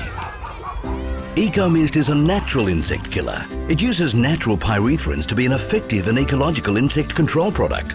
Ecomist dispensers can be programmed to your needs with 24-hour protection for your home, your cafe or your office. Wipe out flies and mozzies and stay safe around your family. Order yours today at ecomist.com.au. Want to know the secret to feeling happy at home? It's having neighbours you love knowing, spaces you like going, enjoying peaceful gardens where someone else does the mowing. At Lend-Lease Retirement Living, we have 4 villages across South Australia, so you can embrace a life of delight. Join us for a tour and discover the joy of retirement in a community that cares. Call 1800 550 550 or search Lend-Lease Retirement Living. 9 News is made in Adelaide for Adelaide. And has been since 1959. I'm Kate Collins. And I'm Brenton Raglas. Join us for 9 News tonight at 6. David Penberthy and Will Goodings. This is 5AA Breakfast.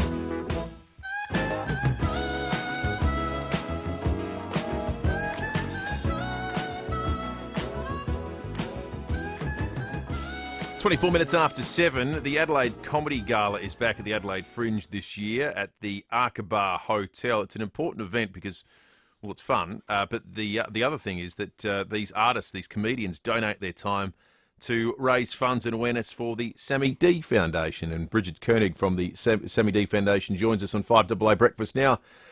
Bridget, great that this event is back again, and you just must be overwhelmed by the generosity of these comedians who come here, perform a gruelling schedule, and then just do one night for you guys. Yeah, it's absolutely amazing. Thanks for having me on. We're really lucky. This is our 15th year. Even through COVID, the Arkabar was able to have us, to have this event on. So we're really lucky, and we've got I think there's 12 comedians locked in for Sunday's event, and one's international, a few big names from interstate. So we're really excited. How did the idea come about, Bridget? Because, you know, it's obviously the origins of the Sammy D Foundation are wholly horrendous, you know, a shocking set of circumstances. But the idea of using comedy as a vehicle to help the foundation is a nice one, I think. I think you're right there. The founders, obviously, the topic that we discuss in schools and sporting clubs is very serious. But one of our values at the foundation is about having fun. And we obviously support young people to do those things, but do it safely. And we found that laughter, as you know, laughter is a great medicine. So the founders approached a couple of comedians. And looking back, if I go back to 2009, the first one, there was maybe 4 or 5 involved. And now there's some years where we do get a number of comedians who want to do this, and we have to actually say that we can't actually fit them all in. Wow. It's just incredible, and we get to see a snippet of their amazing work, and then our supporters can go see their full sessions themselves at the Fringe.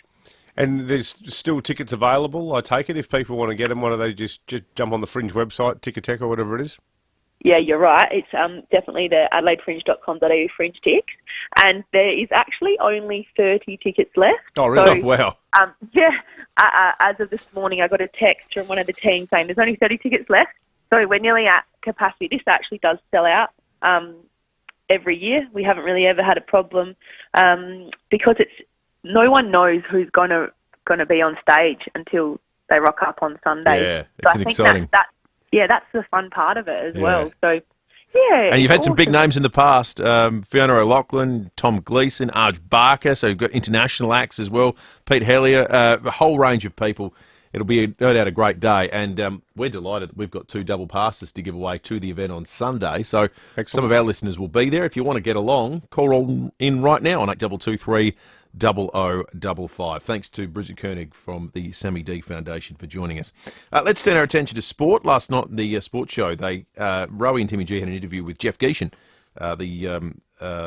the former AFL umpires boss, and it was obviously primarily about the increase to the numbers of umpires this year, and this was a bit of the conversation that followed. Will more free kicks paid be better for the game? I hope this actually brings about less. Okay. More accurate decisions, but less. But I've heard a lot of coaches say if you paid the free kicks that were there, it's a free kick and the game will be quicker. I don't agree with that. No, nor do I. No. So that's the fear. And I think if they can umpire as a team of 4, week in, week out, that same 4, that would get you consistency. I don't mind that. And then the best ones can do bookends, too. I like that. Yeah, I really do like that. But it's... Let's give it a chance. And I said it earlier with Jade. I said, I reckon as a spectator, you want less decisions from umpires, not more.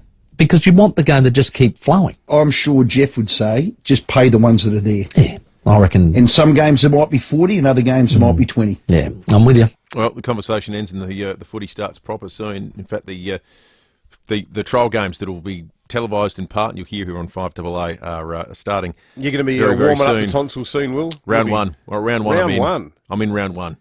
Who do the Crows play round one? GWS, I think. And so you're calling that one? I'll be there. You do Port games too? Sometimes. Yeah. Yep. Yeah. Do a bit of both. Yeah. It must be fun doing it with Timmy G. It is a man who wears Timmy G and Rowie, the 2 people you get to work with. Because they both wear their hearts on their sleeves. Oh, it's fantastic. Just got to dodge stuff that gets thrown. I got a mate of mine in Canberra who knows nothing about Aussie rules. He's a mad rugby league fan. He listens to Rowie's commentary and he texts me during it going, "This bloke's insane."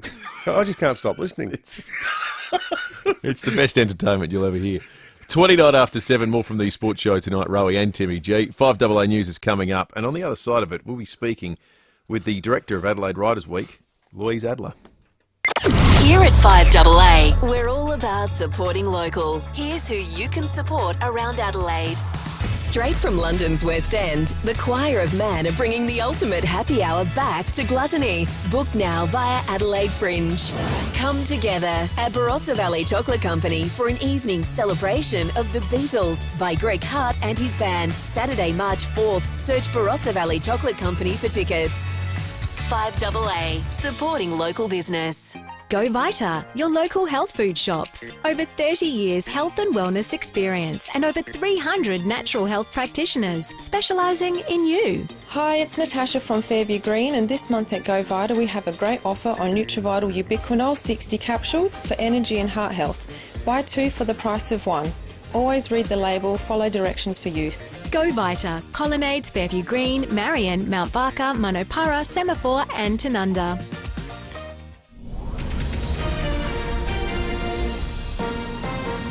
This is Adelaide's 5AA. Sunny and 41 today with the 7:30 news. I'm Mel Usher. Physio Extra hands-on physio at 6 locations. Even more convenient now with online bookings at physioextra.com. The hunt is continuing for 3 men wanted over a carjacking in the northern suburbs. A man was pulled over on Raymond Road at Para Hills around 1:30 this morning. The trio got into the victim's car and threatened him. They were armed with a box cutter, knife and metal pole. Senior Constable Kylie Simpson says they got away with the man's wallet and phone. Patrols cordoned off the area and called in PD Arnie and his handler to assist. PD Arnie tracked onto Bridge Road where he located the victim's phone and a high-vis top, but he couldn't locate the suspects. The men are not known to the victim. A Nissan Pathfinder has gone up in flames at Walkerville. The car was completely destroyed in last night's fire. It was stolen from Vale Park. Well, we've tossed and turned through a very warm night. It was still 30 degrees at midnight and only dropped to the minimum of 26.1 degrees at 6:40 this morning. Total fire bans are in place for the Mount Lofty Ranges, West Coast, Upper Southeast and Eastern and Lower Air Peninsulas as temperatures climb into the 40s today and tomorrow.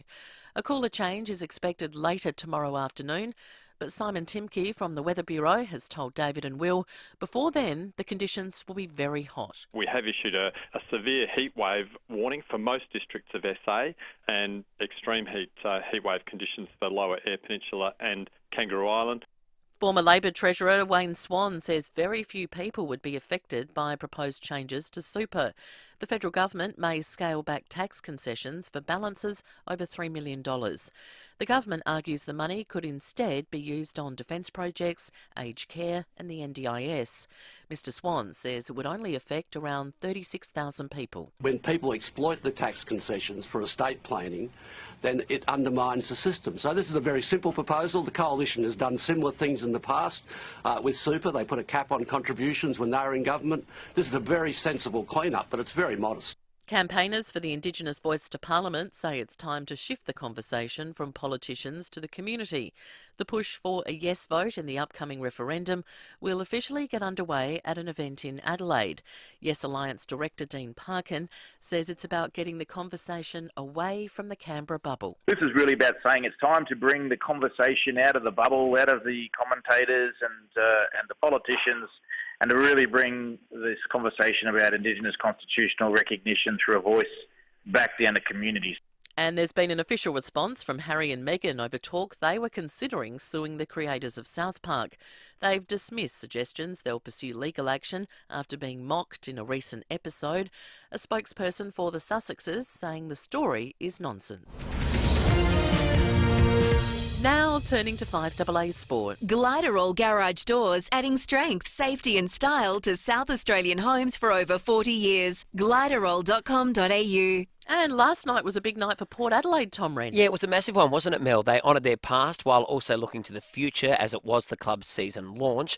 Past premiership heroes Chad Corns, Rowan Smith, Roger Delaney and Peter Obst were all inducted into the club's Hall of Fame, along with the administration members who were responsible for helping get Port Adelaide into the AFL. Still on footy, and leading player agent Paul Connors wants a mid-season trade period introduced. Players Association President Patrick Dangerfield has been leading the charge for a trade window. Connors telling Wide World of Sports it could help lengthen a player's career. Anything that promotes players staying in jobs, getting more opportunities, I support. To cricket now, South Australia's lost its chance to jump up to second on the Sheffield Shield table.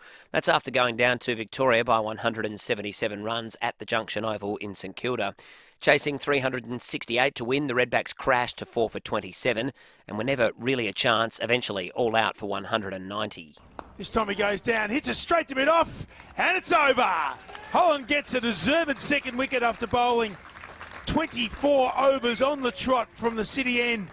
And the Vics have wrapped it up with inside 3 days. The Redbacks will now turn their attention to their one-dayer against Victoria on Sunday, with the winner of that match to take on Western Australia in the final. Meantime, Ashton Agar is the latest player to fly home from India, with selectors saying they've now got an abundance of spinners for the third test starting next week. And in some soccer, it's entering the second half in European Champions League action this morning, with Manchester City still 1-0 up against RB Leipzig, courtesy of a goal in the 27th minute. Grealish to Morris. Morris through. Morris scores. Audio there thanks to Stan Sport. There's one other match happening as well at the moment, Inter Milan and FC Porto. They're currently locked at 0-0. And that's the 5AA Sport. Now checking 5AA traffic. Terrain Tamer Parabolic Leaf Springs for a comfortable ride in your four-wheel drive. TerrainTamer.com. At Door Park, power line works continuing on Goodwood Road near Grange Road. Speeds out at 25 with the left-hand lanes closed in both directions. At Findon, urgent roadworks happening at the moment. Findon Road near Grange Road, and slow going for works at Kensington Park. Glenburn Road near the Parade, currently at 25. Cameras, Bundy's Road North Adelaide, and Happy Valley Drive at Happy Valley. Next, some extra cash now. At Cash Converters, you can get cash on the spot in as little as 10 minutes. Head in your local Cash Converter store to find out more. Adelaide's most accurate traffic. on 5AA. Now the 5AA forecast. Stay cool. Service your aircon at Automasters. And keep cool with Cool Now, Pay Later options. 41 today and sunny, partly cloudy tomorrow 41. Saturday partly cloudy, back down to 25 and 25 again on Sunday. Right now it's 27 degrees. More news as it happens on 5AA. For over 38 years, Steinborner has been well worth the trip. With over 400 used cars to choose from, you're sure to find the car you're looking for. Steinborner is your first choice for new Hyundai and Mitsubishi in the Barossa, and your first choice for Ford in Clare. And don't forget, you can always click through the collection of vehicles online at steinborner.com.au. Great local deals on great local cars from your locals. Steinborner Automotive. Still well worth the trip, or well worth the click. Now, listen up. When it comes to hearing aids, I think we'd all agree you shouldn't have to pay sky-high prices for high-tech features. The Specsavers Advanced range comes with the latest technology and features you'd expect at a price you can afford. Specsavers also offer everyday low prices and provide upfront pricing on hearing aids, which can be seen online right now. That makes it easier to shop around to find the great value that you deserve. So what's the next step? Well, here's what you do. Let a qualified Specsavers audiology professional work with you to find a hearing solution that suits your needs, lifestyle and budget. To book an initial free 15-minute hearing check or to view our everyday low prices, head to specsavers.com.au/hearing. T's and C's apply. 5AA Breakfast is streaming live right now. To watch, simply head online to 5AA Facebook or search 5AA on YouTube. David Penberthy and Will Goodings. This is 5AA Breakfast. 22 minutes to 8. Geez, a lot of feedback coming through to a conversation that we started at 7 regarding thought bubble changes to superannuation on the part of the Federal Treasurer, Jim Chalmers. The Prime Minister seems less enthused that this is a emerging conversation out of Canberra, but our listeners want to have it. Lots of thoughts coming through on the Dutton's text line and some calls to an 8223 0000. We'll get to some of those in just a moment. Well, our next guest is a giant of Australian publishing. As the CEO of Melbourne University Publishing, she turned that publishing house into an absolute powerhouse, but she's courted a pretty significant degree of controversy here in Adelaide on debut as the director of Writers' Week, which is part of the Adelaide Festival. Louise Adler is doing a 3-year stint running the festival, and she's off to something of a flyer in the controversy stakes, generated by the presence of 2 Palestinian authors, Mohammed Al-Kurd and Susan Abalawa, who between them have used some pretty florid language aimed at people who support the state of Israel. Mohammed Al-Kurd has described Israelis, among other things, as sadistic, bloodthirsty pigs. He's made comments about Kristallnacht, which was obviously the 2 days in 1938 where the roundup of the Jews began under Nazi Germany. And Susan Abalawa has also made some pretty provocative comments about the war in Ukraine, the illegal invasion of Ukraine, suggesting that it's Ukraine's fault. She's defended Putin, and she's also said on social media that it's possible to be both a Jew and a Nazi at the same time. Louise Adler very kindly has agreed to talk to us about this controversy.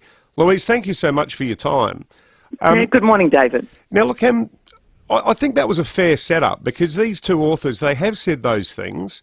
They have said other things too that have caused a lot of distress.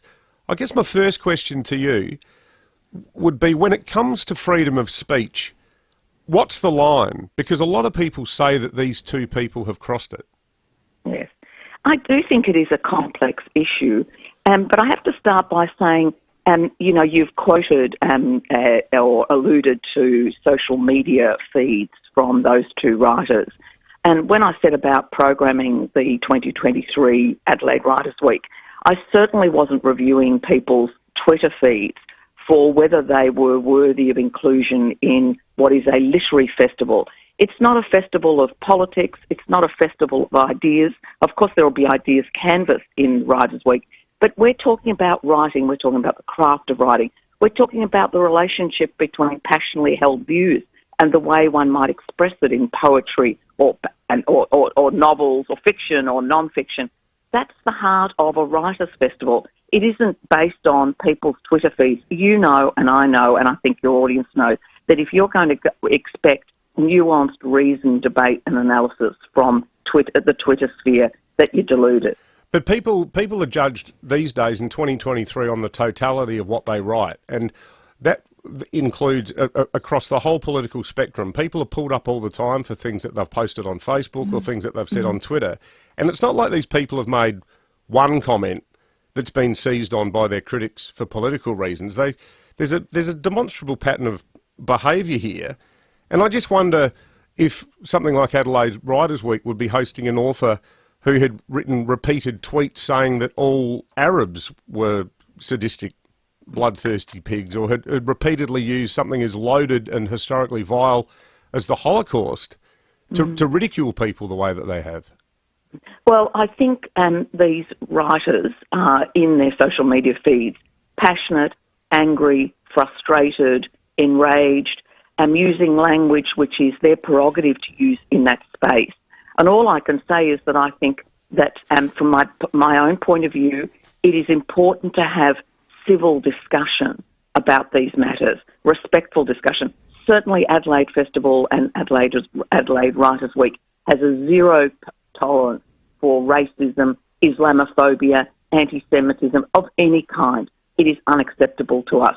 But where there's criticism and it's expressed in passionate or heated ways, first of all, we live in a democracy, David. Thankfully, you and I and the Adelaide audience, we live in a democracy. We can choose not to attend sessions that are offensive to us. We can choose to attend and engage in respectful dialogue. That's the place and the space that's offered by Writers' Festival. So that's, for me, a very important principle, is A, zero tolerance for racism, but B, an open dialogue, a brave dialogue about ideas that some of us might find upsetting, disturbing and confronting. I think that's very important to hold that value.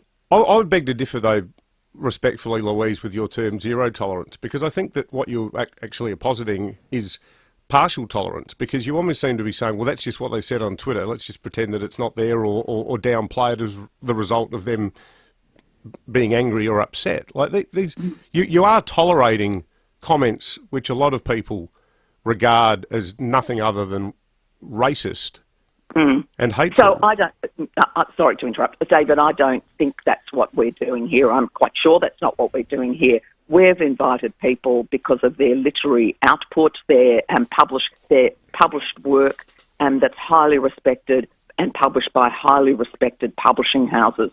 That's our focus. It's a literary festival. As I said, it's not a festival of politics. And these questions, I mean, they are burning questions today. We have the First Nations people clamouring for inclusion in the Voice to Parliament. We have the invasion of the Ukraine. We have Palestinians who are under occupation.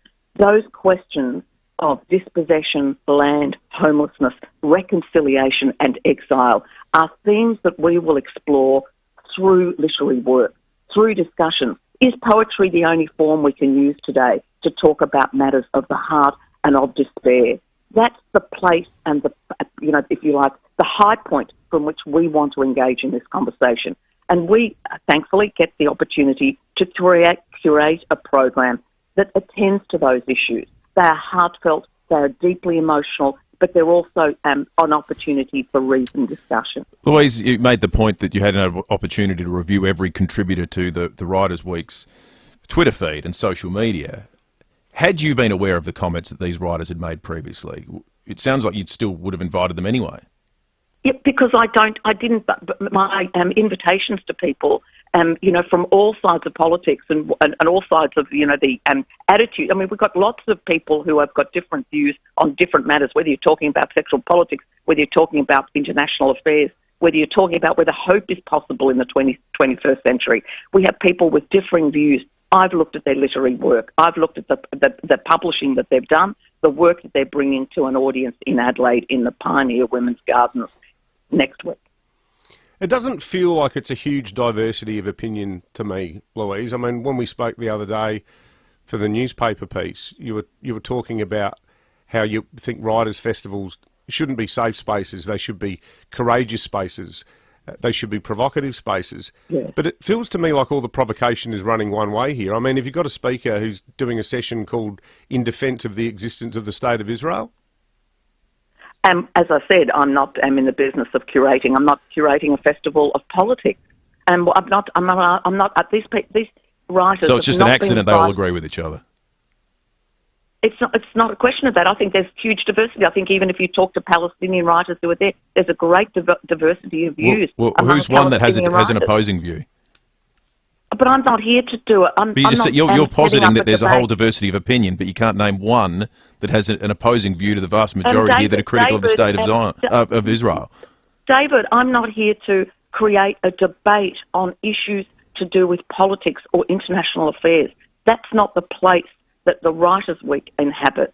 That doesn't seem to me my option. If you want that sort of dialogue, you go to Q&A, you go to any number of forums. There are lots and lots of opportunities for debate of what constitutes, a position on the occupation or on the legitimacy of the State of Israel or the invasion of Ukraine, or whether our First Nations people are entitled to a place in the Constitution. I mean, those debates can happen elsewhere. We're talking about literary craft. We're talking about process.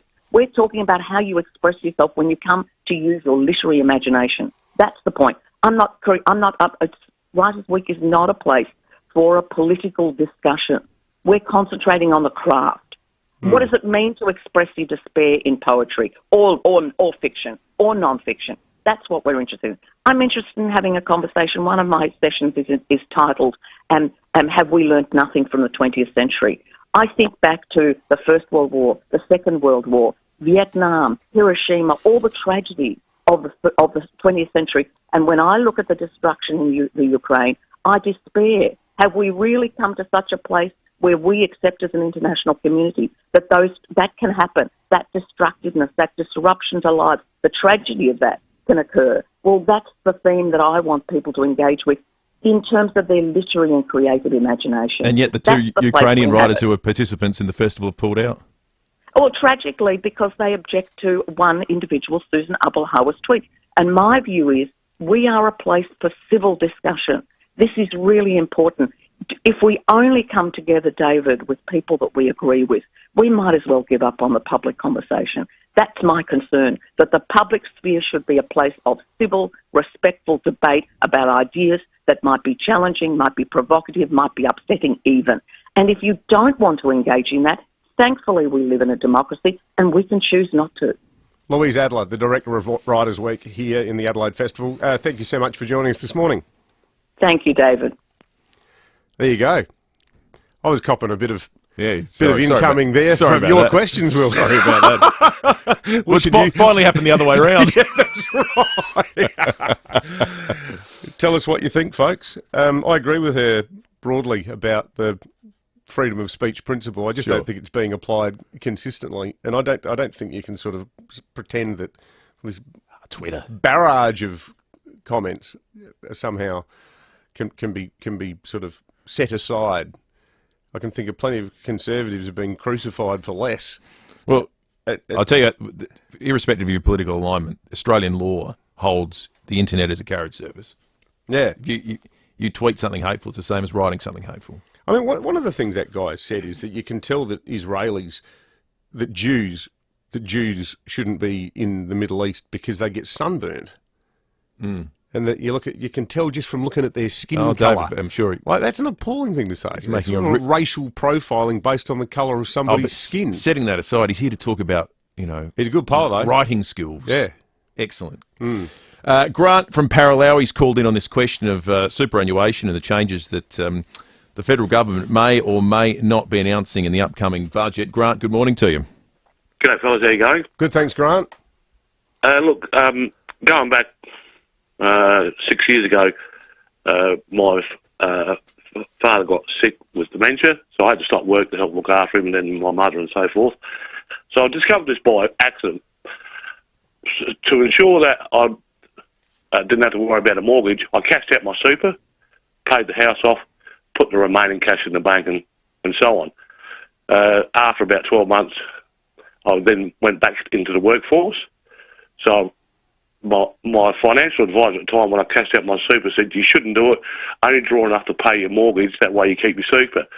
I said, I do not know what the government's going to do down the track, so to ensure that I keep my house, I'm going to cash it out.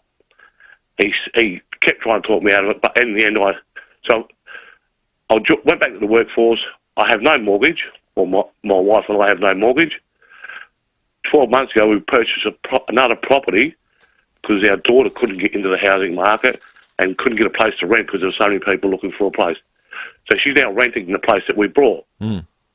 The bonus being is that I'm still having money put into my super today because I'm working. I also put some cash into it myself from what I had left over when I drew out my super. I will be selling this house in the next 2 to 5 years. We will move into our investment property. I'll have more than what my super would have provided when we sell the house and plus pay off the other mortgage. So, unfortunately, governments will always try and find a way to gouge money out of the working class. My advice to people would be, if you've got a chance to cash it out, pay your mortgage off, have a bit of a holiday and then go back to work. I'm glad it's worked for you, Grant, but I think fundamentally we have a problem in this country if you have to try and hide your money from the government. That can't be the promise of superannuation and a self-funded retirement. That's what Fraser said about the prospect of a Hawke victory in 1983. You're going to put your money under the bed. That's what Grant's advocating. Hawke's reply was, and he might be right. Because that's where the Reds are. 7 to 8, 5AA. We're going to check traffic and then John Blake coming up before 5AA News. Thanks, Will. At Door Park, power line works continuing Goodwood Road near Grange Road. Speeds down to 25. Got a left-hand lane closed there in both directions. Findon, urgent roadworks happening at the moment. Findon Road near Grange Road. Down to 25 k's at Kensington Park for works. Glenburn Road near the parade. With cameras Bundy's Road, North Adelaide, and Sheriff's Road at Morford Vale. Head to Oz Design Furniture's warehouse sale this weekend. Save up to 80% off selected furniture and homewares at Oz Design Marion. Hurry, sale ends Sunday. T's and C's apply. Adelaide's most accurate traffic on 5AA. G'day, what you looking at? Shh. Be quiet. Oh, what you looking at? Oh, well, isn't it obvious? It's remarkable. The detail and finish of Michelangelo with the raw beauty of Monet. I've never seen anything like it. I have. I've got one at home. Drive on it every day. What? What do you mean? That's ridiculous. It's an exposed aggregate driveway. Beautiful. All right, who's the artist? Adelaide Exposed Concrete. Best on ground all year round. Hello, I'm Lynn Andrews. At Lynn Andrews Real Estate, we've seen a lot of change in the property market over the last 50 years, but one thing remains constant: our passion to help people invest in the future, to build strong property portfolios in commercial and residential real estate. Our commitment to property investment over the years means we have a wealth of knowledge to share with you. We are here to help. Visit lynandrews.com.au. Do you need a pay rise? Well, what about a $100,000 payday? The Hospital Research Foundation Home Lottery is giving 10 lucky ticket holders $100,000 each just for buying their tickets early. Now, the only thing I get for being early, Dave, is apparently my parking spot. Well, that's right, but all you need to do is get your home lottery tickets by midnight tomorrow. Not only will you be in the draw for the ultimate $3.5 million grand prize in Henley Beach, you could win a $100,000 payday. What would you do with $100,000? Great sum of money, $100,000, because you can do a lot of fun stuff with That's it. right. Go travel with family, buy your dream car. Go and buy some outrageous car. Just hurry. You must have a home lottery ticket before midnight tomorrow. It could be you thriving with that extra $100K. Get your tickets now at homelottery.com.au. Building amazing homes is important to Beechwood Homes, and so is the environment. So when you build with Beechwood, you're building a better environment for our kids and grandkids. Here's why. Around 70% of scrap materials from every Beechwood home is recycled. Bricks, rubble, timber, gyprock and steel, none of it goes to landfill. It's all sorted and recycled. So life really is good. It's even better in a Beechwood home. Google Beechwood Adelaide today for a better future for all of us.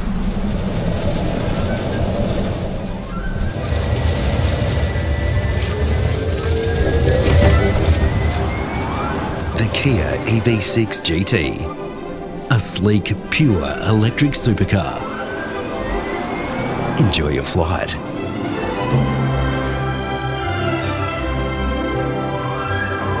The Kia EV6 GT. Kia, movement that inspires. 5AA Breakfast is streaming live right now. To watch, simply head online to 5AA Facebook or search 5AA on YouTube. David Penberthy and Will Goodings, 5AA Breakfast. 4 to 8, Sam Daddo out on the road for us this morning. Morning to you, Sam. Morning, guys. Earlier I came to you from Parafield, which was one of the hottest suburbs in Adelaide yesterday, 39.4. I've now come down to the scene of one of David Penberthy's greatest triumphs on 5AA Breakfast. I'm at Henley Square, and it's a lot warmer, David, than it was for the morning of the Undie Drive. Lots of people swimming. The beach is alive. Cafes absolutely bustling. The ocean is just an absolute mill pond. On the Facebook Foodland Supermarkets and YouTube live stream, you'll see what it's looking like down here at Henley right now. Currently, it is 27.6, going for a top of 40 here in Henley Beach. And just a few moments ago, guys, I caught up with Jen. She was on her morning walk, and I asked her what her favourite season of the year was. Would it have to be summer? Living this close to the beach, you get out in the mornings, daylight savings, you're seeing everybody enjoying the water, the sand. Pity about the rubbish, but you know what? If people can manage to find a bin, that would just make it awesome. 41-degree day today. What's your secret to surviving a day like today? Get out early, enjoy the water and the walk in the morning, and just stay indoors probably after 11 o'clock and rehydrate. Plenty of water. Good advice down there at Henley Square. Good on you, Sam. It's time for John Blake, thanks to Aussie Fast Transport Solutions, interstate freight distribution, warehousing and local Adelaide couriers.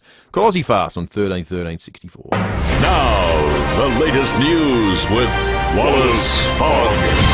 Good morning, early risers. This is Wallace Fogg with another 5AA News Update. A leading health expert has warned fans of Harry Styles not to copy the things he does.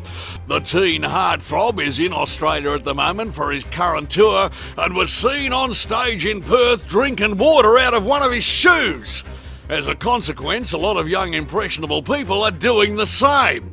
The shoey, as it's known, is becoming iconic amongst young, disgusting people, and now they've been warned they could get all sorts of infections from doing that, including gastroenteritis. The question, if Harry Styles told you to jump off a cliff, would you do it, is mostly responded to with a resounding, yes I would. In tests conducted by Western Sydney University, it was found that if drinking alcohol from a smelly used shoe, the best things to drink are beer or vodka, because they actually kill bacteria. Now people are saying, well, who's the worst influence on young people, Harry Styles or the Western Sydney University? A couple of 18-year-old groupies in Perth later confirmed that Harry's breath did smell like toe jam and his tongue tasted like a pair of socks that had just run a marathon. In other news, a couple has been filmed on Henley Beach engaged in a heavy canoodling session. Shocked onlookers looked on for some time before one of the onlookers approached the couple for a closer look. He said, "Stop being naughty on the beach, there are children here." He was right, but of course the only people looking were the adults. The kids were far too busy doing what kids do at the beach, like having fun, which ironically was exactly what the two canoodlers were doing. The male canoodler apologised for canoodling in public and left with his partner in canoodling for no doubt more canoodling once they got home. And finally, the world is still on edge as a huge metal sphere washed up on a Japanese beach, resulting in Inshurahama Beach being closed and bomb squads moving in. This report from Japanese television. 大きな丸いものが砂浜に打ち上げられていると近所に住む女性から警察に通報がありました。 What she said basically was the 1.5 metre spear turned out to be a hollow mooring buoy which broke loose from its anchor and the whole thing was a huge beat up, and why the hell don't we all calm down? And that's the news for this Thursday. I'm Wallace Fogg. More 5AA news coming up at 8 o'clock, or as close as we can get. Report for John Blake coming up after 8:30. Breaking at 8 is next. Online, on DAB Digital Radio and on 1395 AM. Talking Adelaide. This is Adelaide's 5AA. Sunny and 41 today with the 8 o'clock news. I'm Mel Usher. Keep your body in shape with FIVEAA Extra clinical Pilates and group exercise classes. PhysioExtra.com. A man has been robbed as part of an early morning carjacking at Para Hills. He was pulled over on Raymond Road around 1:30am. The hunt is continuing for 3 men wanted over the carjacking. The men with a box cutter, knife and metal pole attacked the vehicle and fled with a wallet and phone. Senior Constable Kylie Simpson says the suspects were not known to the victim. The 3 men are described as Caucasian, aged in their 20s, and 2 were wearing high-vis tops, and the men are not known to the victims. Patrols have returned the phone to the victim but ask anyone with any information or has any CCTV to please contact Crime Stoppers on 1800 333 000. South Australia's heatwave is upon us. A top of 41 is forecast in Adelaide over the next 2 days. It has the CFS on alert with total fire bans in parts of the state, including the Mount Lofty Ranges. The SES is urging people to look out for falling heat-stressed trees. Simon Timke from the Weather Bureau has told David and Will, while the heat will be intense, it will be short-lived, with a change moving through tomorrow. Southwesterly change late afternoon or evening will bring some milder conditions, possibly a shower or two and a rumble of thunder as well for later tomorrow. Supporters of an Indigenous voice to Parliament say it's time to shift the debate away from politicians and commentators. The Community Yes campaign is being officially launched in Adelaide today. It'll bring together an alliance of grassroots organisations, faith groups, unions and business leaders. The E-Safety Commissioner wants social media companies to do more to prevent online child abuse. Platforms including TikTok, Facebook and Twitter have been issued legal notices asking them what actions they're taking to tackle the issue. Julie Inman-Grant says if the companies don't respond, they'll face bigger penalties and bigger consequences. Now that we've got the internet, these popular platforms have really opened up a whole new receptacle to pedophiles and predators. And so what we're trying to do is lift the bar on the safety practices and to really understand what companies are doing now and what they're planning to do in the future. An Australian professor remains hostage in Papua New Guinea following the release of a local female researcher. The armed group who captured the team are demanding a ransom. PNG's Prime Minister has told the kidnappers there is space for forgiveness if they are released. A spokesperson for the Duke and Duchess of Sussex has denied the couple is considering legal action against the creators of South Park. Alison Petrowski reports. The long-running animated show has taken aim at the royal couple, appearing to mock their respects for privacy in a recent episode called The Worldwide Privacy Tour, depicting a Prince of Canada and his wife carrying signs saying "Stop looking at us" as they travelled to different locations around the world. Down with the motorhead! We deserve our privacy! A spokesperson for the Sussexes denied the couple had investigated legal action after reports Meghan Markle was upset, calling the speculation frankly nonsense and totally baseless. Now turning to 5AA Sport. Gliderroll Garage Doors' new Platinum and Native Series sectional doors are here. Gliderroll.com.au. Here's Tom Wren. Thank you, Mel. Footy first, and the Crows and Port Adelaide players will fly to Perth early this afternoon as they prepare for their practice matches tomorrow night against Fremantle and West Coast respectively. The first of the practice matches gets underway this afternoon with Geelong up against Hawthorn, while Essendon will play against Gold Coast. Meantime, AFL boss Gil McLachlan is in Tasmania today to announce the league will pump $360 million into a new side, providing a new stadium is built at Macquarie Point. Let's go to soccer now. The Matildas have retained the Cup of Nations title after defeating Jamaica 3-0 in Newcastle. Mackenzie Arnold has been named Player of the Tournament. The goalkeeper says they're tracking well ahead of the home World Cup, which starts in July. This being the only real tournament format we had leading into the World Cup, I think it was important for us to really get those games under our belt, especially being back-to-back in 10 days. And there's about 20 minutes to play in European Champions League action this morning, with Manchester City still 1-0 up against RB Leipzig. To cricket, Ashton Agar has left the Test squad in India to return for the closing stages of Western Australia's Sheffield Shield season.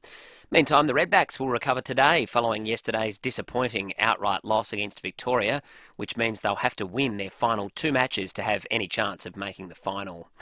To tennis, mixed results for the Aussies at the Qatar Open in the round of 16, with Chris O'Connell securing a great 3-set win against Roberto Bautista Agut, but Jason Kubler lost in 3 sets to Felix Auger-Aliassime. And 8 Aussies, including Minwoo Lee and Cam Davis, will be teeing off at the Honda Classic tonight in Florida. South Korean Sung Jae Im is the hot favourite. And that's the 5AA Sport. Now checking 5AA traffic. Terrain Tamer Parabolic Leaf Springs for a comfortable ride in your four-wheel drive. terraintamer.com. G'day there at Door Park. Powerline works on Goodwood Road are happening at the moment. That's near Grange Road with speeds down to 25 and a left-hand lane out of action both directions. Pretty slow going at the moment inbound. Findon, urgent roadworks happening right now. That's at Findon Road near Grange Road. I'm quite busy, so Donald Bradford Drive at South Road. Cameras, Blacks Road, O'Halloran Hill and Nottage Terrace at Medinty. Across a wide range of Audi models, take advantage of 5 years, 75,000 kilometre scheduled servicing. Ends March 31 at your Audi dealer. T's and C's apply. Adelaide's most accurate traffic on 5AA. Now the 5AA forecast. Stay cool. Service your aircon at Automasters. And keep cool with Cool Now, Pay Later options. 41 for your Thursday and sunny, 41 tomorrow partly cloudy, then Saturday partly cloudy 25, Sunday 25. Right now it's 28 degrees. More news as it happens on 5AA. Will retirement living suit you? Get a sneak peek of the lifestyle you can enjoy at FIVEAA's free open home events across Adelaide from the 28th of February to the 2nd of March. Come along with family and friends to explore our communities and find out why many residents say they wish they made the move sooner. You can inspect our display homes, discover our social activities and chat with our friendly team. Take the first step and search FIVEAA Open Home today. RSVP is essential and COVID-safe practices apply. Now, when it comes to hearing aids, I think we'd all agree you shouldn't have to pay sky-high prices for high-tech features, Will. The Specsavers Advanced range comes with the latest technology and features you'd expect at a price you can afford. Specsavers also offer everyday low prices and upfront pricing on hearing aids, which can be viewed online right now. That makes it easier to shop around to find the great value that you deserve. So what's the next step? Well, here's what you do. Let a qualified Specsavers audiology professional work with you to find a hearing solution that suits your needs, lifestyle and budget. To book your initial free 15-minute hearing check or to view our everyday low prices, head to specsavers.com.au/hearing. T's and C's apply. Think of the deadliest animal in the world. It doesn't have razor-sharp claws. It doesn't spit venom. It doesn't swim under unsuspecting surfers accompanied by ominous theme music. The only sound it makes is this.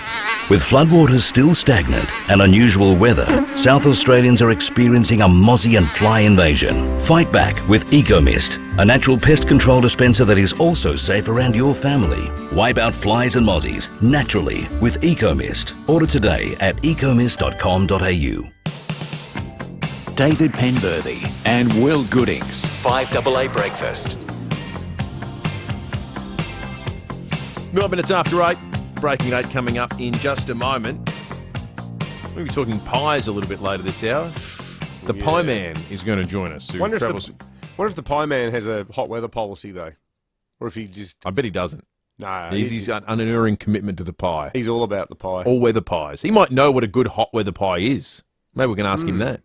Challenge our assumptions around pies and heat. Maybe a seafood pie is a better hot weather pie, like a scallop pie or a... I know Whole Grain Bakery do a terrific tuna mornay pie. Also coming up this hour, we've got Velvet Gluttony tickets to give away, and we got a response from the ANZ with regard to the Glenelg branch going cashless, which we thought... Oh, really? What, they've spoken to us, have they? Yeah, they've spoken. So we've got... Can I just guess what the response says? I haven't seen it, so you It'll can guess say away. something along the lines of, the ANZ Bank is committed to providing customers with choice and access and to meet their ever-changing needs, and as human behaviour changes, there's an increasing demand for online transactions, and our service, our suite of services is committed to reflecting that. I think we should grab that, and I'll read it, and we'll play them side by side and see how accurate it is. We'll do that before 9 o'clock this morning. Exactly right. All right, it's time for Breaking 8. Well, you remember the...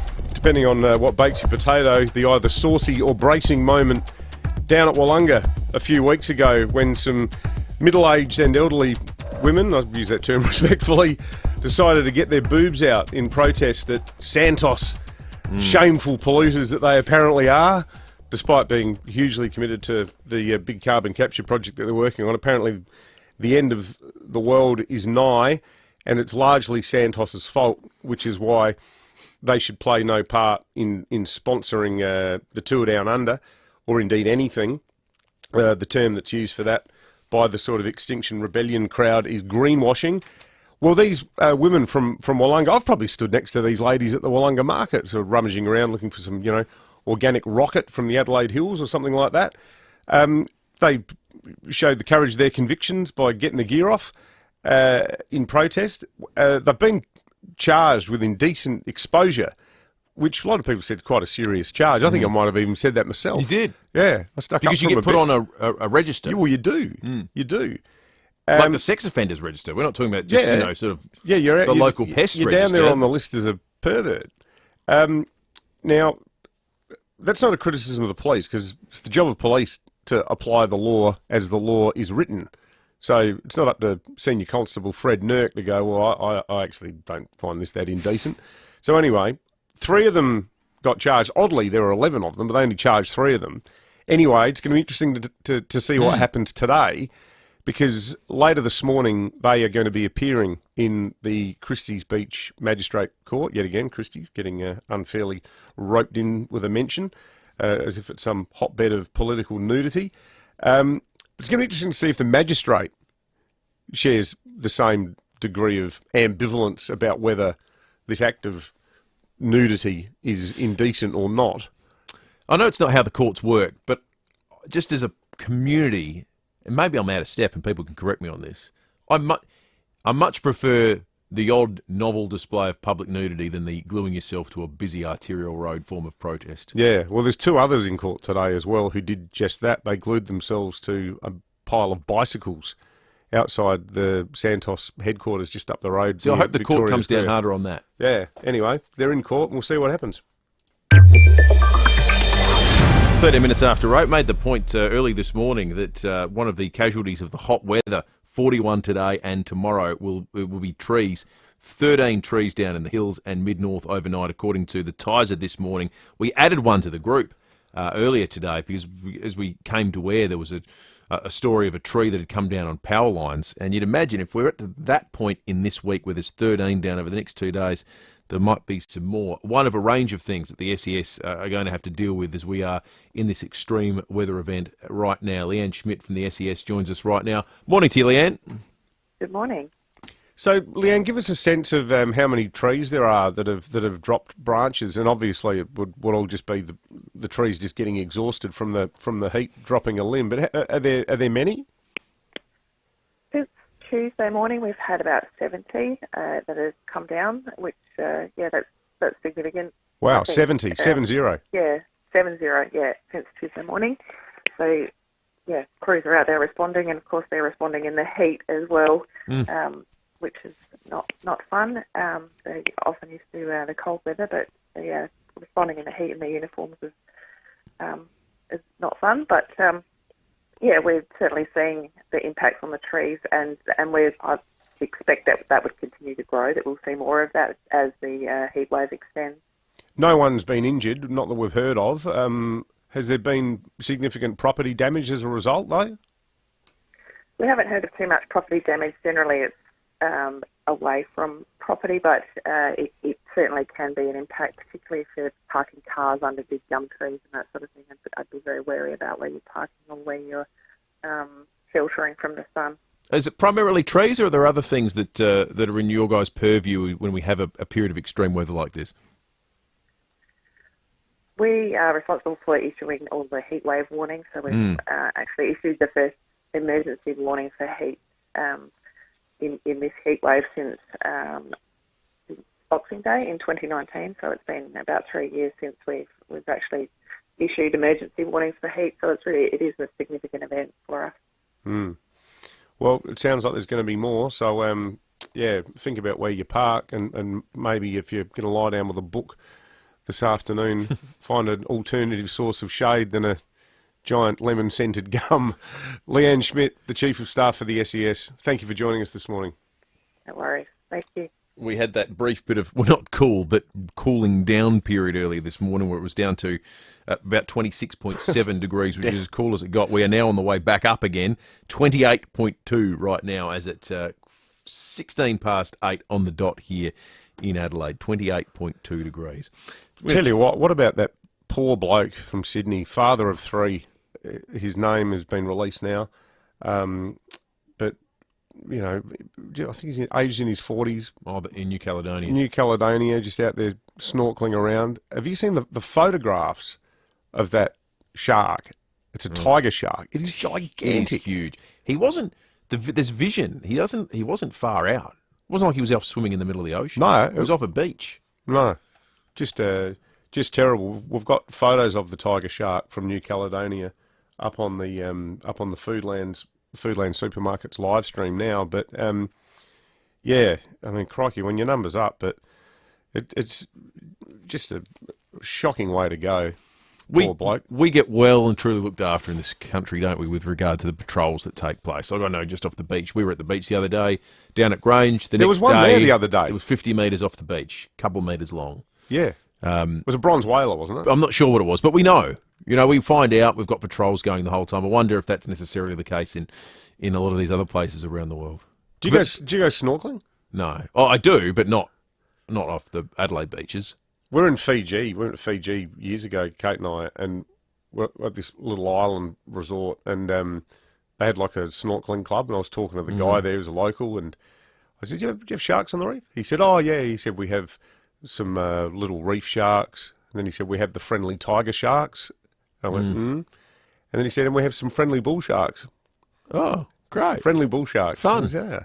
Just out of interest, what time's the old swim-up bar open over there, and do they serve daiquiris? Because that looks like me for the rest of the day. The friendly bull sharks. I remember snorkeling, and usually you see the reef sharks underneath things and hiding, and they're just sort of, but one out of the corner of my eye was swimming out in the open. It was off feeding, so it was swimming around. Oh, God, that was a terrifying moment. You went snorkeling with a shark? Well, you know, reef sharks. Yeah, right. So, you know, in coral reef sort of areas, they're often around the place. And there's that split second of, you haven't got a sense of how big it is. You can think, oh, God. And I'm no hero. I can tell you I powered in after that. It's actually when I got bitten by that fish, because I was in such a panic, I swam over its nest. So ironically, I was trying to escape a shark and I got bitten by a different fish. Dave in Blakeview's called in. Morning to you, Dave. G'day, Dave. That's Will, mate. Sorry, Will. That's all right, Dave. Louise Adelaide, the same problem. Yeah, you're too popular, Will. Well, he's everywhere these days, isn't he? He is. You can't get rid of him. He's like a... Yeah, I can't get in that straight. Yeah, don't finish that thought, Dave. Pardon? Don't finish that thought. No, I won't. I know what I'm thinking. You're a good man. I got called a vigilante the other day. What were you vigilanteing? Well, I suggested throwing that bloke at Mawson Lakes in the lakes so they could feed the yabbies with him. That's right. Yeah. You're one of the jurors. That's better than putting him through the bloody court. Well, that's true. Anyway, yeah, Brett with his ice truck. Ice truck. He's doing himself out of some dough. Right? You take on people that are about 5'8". You stand them in the bottom. Yep. You put a mezzanine floor in between 5'9" and 6 foot, and then you lay them down on top. So you're saying you can get much more than 40 in there, in the back of his truck? Yeah, sure, yeah. And you charge an optimum price because the fridges come out at the top, so you're going to be coldest at the top and the cold sinks. Oh, so you got like gold class up top? That's the one. See, he's thought about that wrong. Yeah, I think you're onto something there, Dave. He should get in Sharm and Shelving. They'll be able to knock something up for him. See, this is what we do here. Now, Dave is on the board of the Brent the Milky, the Cool Runnings business that we've just started this morning. Yes. Okay, we need to form, we've done the venture capital stuff. That's right. Brent's got the truck, and now Dave's on the board because he's an ideas man. We need more of that. Let's check traffic and come back with more in just a moment. Got a burst water main to look out for this morning at Findon, Crittenden Road near Grange Road. Door Park, power line works on Goodwood Road near Grange Road, different Grange Road. Speeds out at 25 with the left-hand lane closed in both directions. Busy right now, the Port River Expressway at the north-south motorway entry. And we've got cameras to look out for Black Road at Halloran Hill and Education Road at Happy Valley. The King Anniversary Sale is on now. Save on selected Australian Design Award-winning furniture. Sale on now. Visit the King Keswick showroom today. Adelaide's most accurate traffic on 5AA. Everyday low prices, any time of year. Trust the mighty South Aussies. Great food. You're watching the 5AA live stream. thanks to Foodland.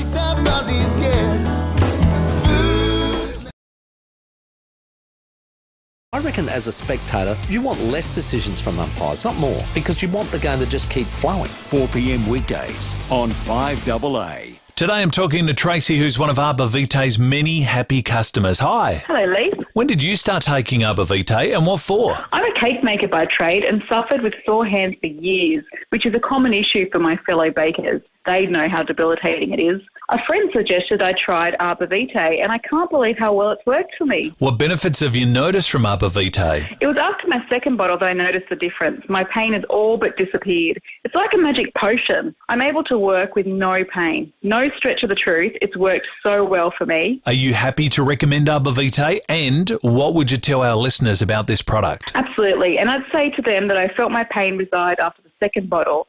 So if you do try it and don't feel any changes from the first bottle, stick with it. It's also got a great berry-like flavour, which makes it easy to consume. It's wonderful to hear how much of a positive impact it has had on your life. Thank you for your time, Tracy. Arbor Vitae is an anti-inflammatory supplement made from natural ingredients like pycnogenol, enzyme papain from the papaya fruit, aloe vera and honey. There are many joys that come with growing older, and Arbor Vitae helps you optimise these joys. It helps to reduce mild arthritis, relieve other joint pain, and helps to maintain healthy blood glucose. For Tracy from New South Wales, Arbor Vitae has saved her career. Remember, for more information, visit arborvitae.com.au, and remember, always read the label and follow the directions for use. Stocked in chemists and health food stores all over Adelaide. Hey, champ, great game. Hey, did you see my goal? It's my first one. Sorry, love. I left my glasses at home. Oh, it's okay, Mum. Give yourself the gift of great vision at Laser Vision SA. Smile Pro is the latest technology available at Laser Vision SA. Faster, silent and even more comfortable. Only at Laser Vision SA. Start seeing your world clearly without glasses or contacts. Visit laservisionsa.com.au. G'day, it's Eddie May here from NRG Solar. People buy a solar system to save money and do the right thing by the environment. So why would you buy a battery? Well, people buy a battery because they want independence from the grid. They don't want to be inconvenienced in the event of a blackout, and of course, protect themselves from future power rises. Now, electricity is going up, so whatever your needs are regarding solar and battery storage, you can rely on NRG Solar for the right solution. Visit nrgsolar.com.au. 9 News is made in Adelaide for Adelaide. And has been since 1959. I'm Kate Collins. And I'm Brenton Raglas. Join us for 9 News tonight at 6. David Penberthy and Will Goodings. This is 5AA Breakfast. 24 minutes after 8. Lots of calls and texts on superannuation this morning. Might be a good thing to talk about with Matt Abraham, the politics of selling the message next Thursday. He was off this morning, so if you've missed Matt, we all missed Matt. He's had the day off, so we'll catch up with him again next week. Going to a wedding. After 7:30. Good luck to him. Yes. Now, did we read Tom's text out on the Dutton's text line? Sorry? Tom's? Yeah. No, I took a photo of it, though, on my phone, because I want to quote him in a column I'm thinking about writing Quote for him Sunday. on the air. Yeah, sorry, Tom, I've hidden your light under a bushel. You speak for many people here. Dave and Will, I'm 41. I've made a conscious effort to invest in super so that I can support my retirement, help my family and not be a burden. I know that there will be no retirement age when I retire. Tell us about it. We'll work until we can't. This federal government has actually done nothing, not a thing in 12 months, and now they want to reform the one strong part of the economy. If they touch super, the Libs should stop supply bills and invoke the dismissal 2.0. Good on you, Tom. I think that the level of anger in that text is on foot with the way a lot of people feel about this. It's just total indignation that the government would be there licking its lips going, hang on, there's a big pile of money over there. How do we get our hands on that? If they could fund all the stuff that we've promised. Paul's called in. What do you think about this, Paul? Good morning, Good morning, Will. The problem that we have is that there are two, and a lot of people don't realise this, there are two types of tax which we pay when we go into super. We've got two schemes. There's one's called a taxed scheme. You and I, as employees, we pay tax into our super fund, and the government takes out a 15% tax. And then when we retire, we get that super free of tax. So we're paying tax as we go through for our 40 years' worth of work. Yep. If you work for the government, they go into a thing called an untaxed scheme, and they don't get any tax taken out of their super at all until they retire. Why are there different systems, Paul? I have no idea, because it's run by the public servants and the police. So if we had everybody under the same scheme where the 15% tax was paid by everybody at the same time every year, just think how much money would be in the tax system that could pay everything. It's an interesting point, Paul, and I confess, I know people often talk about one of the attractions of working in the public service is the super's really good. I thought that was as a proportion, not because of the tax arrangement. So the way it works now is if you can be punished for putting in too much super in a year, and you have to pay extra tax if you're in the taxed scheme. You have to, but you pay it not out of your own savings. You pay it out of your super itself. Yes, you transfer that across. But I think in a policy sense, the thing that's unnerving now is Labor being Labor on issues like this. They're sort of hardwired towards a sort of means testing type mindset, and if it becomes a question of, well, how much is too much super, and then they start looking at that. I mean, the examples they've given of people who've got like $50 million. Yeah. But what's the bottom end of that's right. too rich look That's like? right. Is it 1.5? Is it 1.2? And everyone becomes nervous as if it's suddenly a live conversation. Yeah. Okay, it's $1 million now, but then when's it $950? And then if it's $950 one day, well, it could be $850 one day. But you don't want it to be a conversation. There's some people, and not generalising here, but I know like a lot of Greek Australians, they're all about property. They're all about the investment properties and so forth. They'd much rather buy properties than do something like super and you can see the history of other countries informs the way people behave. A lot of people go, I'm not leaving the money with the damn government. I'm just going to buy as many houses as I can instead.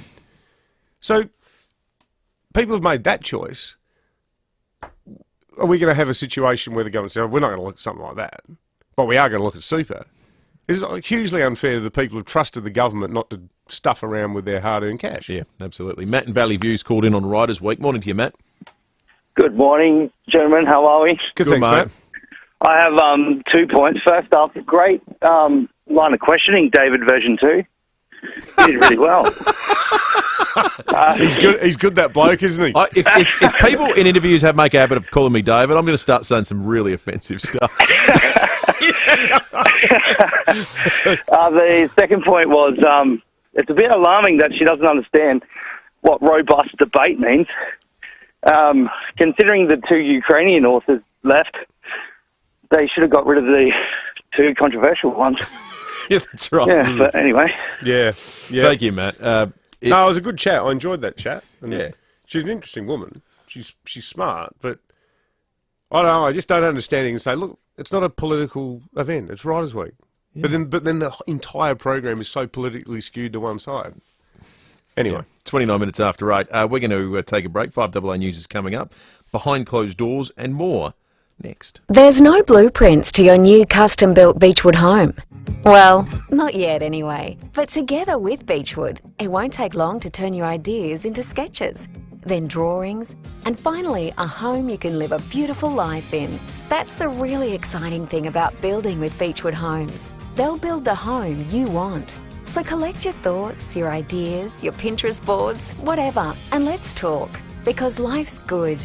It's even better in a Beechwood home. For over 38 years, Steinborner has been well worth the trip. With over 400 used cars to choose from, you're sure to find the car you're looking for. You won't find a better range of cars covering the entire region from Gawler to the Barossa Valley and Clare. And don't forget, you can always click through the collection of vehicles online at steinborner.com.au. Great local deals on great local cars from your locals. Steinborner Automotive. Still well worth the trip or well worth the click. This is Adelaide's 5AA. Sunny and 41 today with the 8:30 news. I'm Mel Usher. Physio Extra hands-on physio at 6 locations. Even more convenient now with online bookings at physioextra.com. Qantas has posted a record pre-tax profit of $1.4 billion in the 6 months to December. It's a big turnaround for the airline, which had a $1.2 billion loss in the first half of last year. Demand for travel has withstood rising ticket prices, which tripled the company's revenue. Heatwave alerts have been issued and total fire bans declared for 5 districts, including the Mount Lofty Ranges, as temperatures soar. The mercury is tipped to hit 41 in Adelaide today and tomorrow. With the extreme heat comes the potential issue of stressed trees. Leanne Schmidt from the SES has told David and Will, since Tuesday morning they've responded to around 70 fallen branches. We're certainly seeing the impacts on the trees, and I expect that would continue to grow, that we'll see more of that as the heat wave extends. A car has been damaged during a violent carjacking at Para Hills. Senior Constable Kylie Simpson says a man was pulled over on Raymond Road around 1:30 this morning. He was approached by 3 men. The men got into the victim's car and threatened him. They were armed with a box cutter knife and metal pole. So they stole the victim's mobile phone and wallet before hitting the windscreen, causing it to crack. The victim was not physically injured. Cordons were set up, but the trio are yet to be located. The men are not known to the victim. The opposition is vowing to block changes Labor is proposing to make to the superannuation system. Michael Packey has more. The Albanese government may wind back tax breaks on super balances over $3 million. Labor argues it would affect fewer than 40,000 people, but pour about $1 billion a year back into budget coffers. The party's former treasurer, Wayne Swan, says it's a sensible adjustment. If you've got $3 million in a super account, you don't need generous tax concessions. Opposition leader Peter Dutton argues the change creates uncertainty in super as an investment. If the rules keep changing and the taxes keep increasing. The government says the money saved would be spent in other areas like aged care and the NDIS.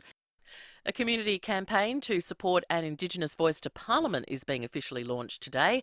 Zach De Silva reports. Organisers want to shift the conversation away from politicians and give local communities their say. Workshops are being held on how to spread a pro-voice message. The Yes Alliance is also rolling out a new logo. It's the first official branding for the campaign for a voice to Parliament. 400 to 500 people are expected to attend the official launch. It'll be an alliance of unions, grassroots organisations, faith groups and business figures. Social media giants will face tough questions about how they tackle online child sexual abuse and what they're doing to protect children online. The E-Safety Commissioner has served legal notices, and if they do not comply within 35 days, there'll be penalties of $700,000 a day. Julie Inman-Grant says they need to explain what preventative measures are in place. But these are very wealthy, responsible, reputable companies. We should expect them to have that moral responsibility to be tackling live crime scenes happening on their platform. Now turning to 5AA Sport. Gliderol Garage Doors, adding strength, safety and style to South Australian homes for over 40 years. Gliderol.com.au. And it's over to Tom Wren. Thank you, Mel. Let's start with footy. Port Adelaide has honoured some of its past champions, with Chad Corns, Peter Obst, Rowan Smith and Roger Delaney all inducted into the club's Hall of Fame last night. The function doubled with the club's season launch ahead of the 2023 season, with around 500 attending the function at Adelaide Oval. Let's go to tennis. Novak Djokovic in line to overtake Steffi Graf's record for the most weeks as world number 1. The Serb this week has notched up 377 weeks on top of the world, equaling Graf's record set in 1997. The 35-year-old says it's incredibly humbling. Steffi Graf is one of the biggest legends of our sport, both men and women tennis, and someone that I truly admire and respect. So, of course, it's very flattering that I am able to equal her record. Meantime, Chris O'Connell is in the Final 8 at the Qatar Open and will play early tomorrow morning. To soccer, Australia's claimed the Cup of Nations tournament in Jamaica following a 3-0 win against Jamaica, and Manchester City's been held to a 1-1 draw in the first leg of its European Champions League knockout tie against RB Leipzig. That's after the home side found an equaliser in the second half. Henderson struggling again, and Guardiola is able to climb high and head home. Leipzig are full value for getting themselves level. Audio there thanks to Stan Sport. The return leg will be played next month. Elsewhere, Inter Milan had a 1-0 win against FC Porto. And English 40-year-old quick James Anderson has knocked off Aussie captain Pat Cummins as the best test bowler in the world official rankings. And that's the 5AA Sport. Now checking 5AA traffic. Terrain Tamer Parabolic Leaf Springs for a comfortable ride in your four-wheel drive. terraintamer.com. Croydon Park got a smash on South Road as you're approaching Grange Road outbound. Findon, Burstwater Main, Crittenden Road near Grange Road. Door Park, power line works continue Goodwood Road near Grange Road. Speeds out at 25 with the left-hand lane closed in both directions. Got quite solid delays there at the moment. It's busy right now, South Road at Karata Park with the camera main South Road at Morford Vale. Want to upgrade to the new Samsung Galaxy S23 series? Score an epic offer at Optus until March 31. Visit an Optus store today to find out more. Great value starts with Yes. Adelaide's most accurate traffic on 5AA. Now the 5AA forecast. Stay cool. Service your aircon at Automasters. And keep cool with Cool Now, Pay Later options. Sunny, 41 today, partly cloudy tomorrow, 41, and then cooling down. Saturday, partly cloudy, 25. Sunday, also 25. Right now, it is 29 degrees. More news as it happens on 5AA. I'm Kathy Nagel, Chief Executive of Western Hospital Henley Beach. Cancer diagnosis is a traumatic and emotional life event, but we are here to help. Western Hospital offers a wide range of cancer services to those in the western suburbs and beyond. We pride ourselves on assisting our community for the past 25 years in the fight against cancer within our friendly chemotherapy unit. Experienced nursing staff are the cornerstone when providing outstanding care. Visit westernhospital.com.au. Feeling the burn? Save cash with Cheapest Chips Hot Buys. Cheapest Chips. Stock up on Fun Makers assorted lolly bags, 3 for $5. Pick up 25-litre potting mix with Easy Wetter, 3 for $13. There's also Rexona deodorants, 2 for $7.50. And 2-litre True Blue assorted soft drinks, 3 for $5. Check out this week's catalogue for more hot buys in-store and online. Save cash and live cheaper with Cheapest Chips Hot Buys now. How does saving $2,000 a year on your mortgages sound? That's the pledge from Mortgage Saviour. It's their mission to get you mortgage-free as soon as possible. Mortgage Saviour is not affiliated with banks and other big corporations. Their advice is genuine and authentic. No hidden surprises, just the best lending options for your circumstances. With more rate rises on the horizon, it's important to talk to Vincent. He's a mortgage surgeon. He'll take a look at your situation and make the cuts needed to save you at least $2,000 per year guaranteed. And if he can't, he'll give you $500. Find out what a mortgage saviour can do for you. Go to mortgagesaviour.com.au. T's and C's apply. David Penberthy and Will Goodings. This is 5AA Breakfast. 21 minutes to 9. John Blake's not too far away. We'll also read out our statement from ANZ with regard to the cashless branches, and we'll compare it with David's prediction of the statement, which I'm really actually looking forward to because I haven't seen what the ANZ said yet. No, me neither. So that's coming up. But first, let's talk pies, because we have, at this point yesterday, we indulged in a savoury slice. We did a comparison of the Murray Bridge v Mannum savoury slice. But that conversation emanated out of a discussion about Sean Pine's Piney's pie reviews that are just going gangbusters online, primarily in South Australia now, because he's in SA in Streaky Bay this morning. Sean, good morning to you, mate. You started off the day with a couple of pies today. Mate, I've already had a couple sneaky ones this morning at Streaky Bay. And as I said, it's going to be warm, but it's never too warm for a pie. So is that your policy, Sean? Because we were speculating before. I said I reckon anything above 35 degrees and I tap out pie-wise, but you just, rain, sleet or sunshine, you've prepared to hoof one down? Yeah, definitely. I generally get most of my stuff done in the morning because obviously that's when the bakers are there and they're baking and the pies are fresh. So it was hot here at Streaky Bay yesterday, but I've managed to sneak in this morning and had a couple beauties here. Is there an ideal hot weather pie, do you think? I don't think so. I think, obviously, winter, the mushy peas, the loaded pie, that sort of stuff. But summer, I just think you just rip in and just smash it in.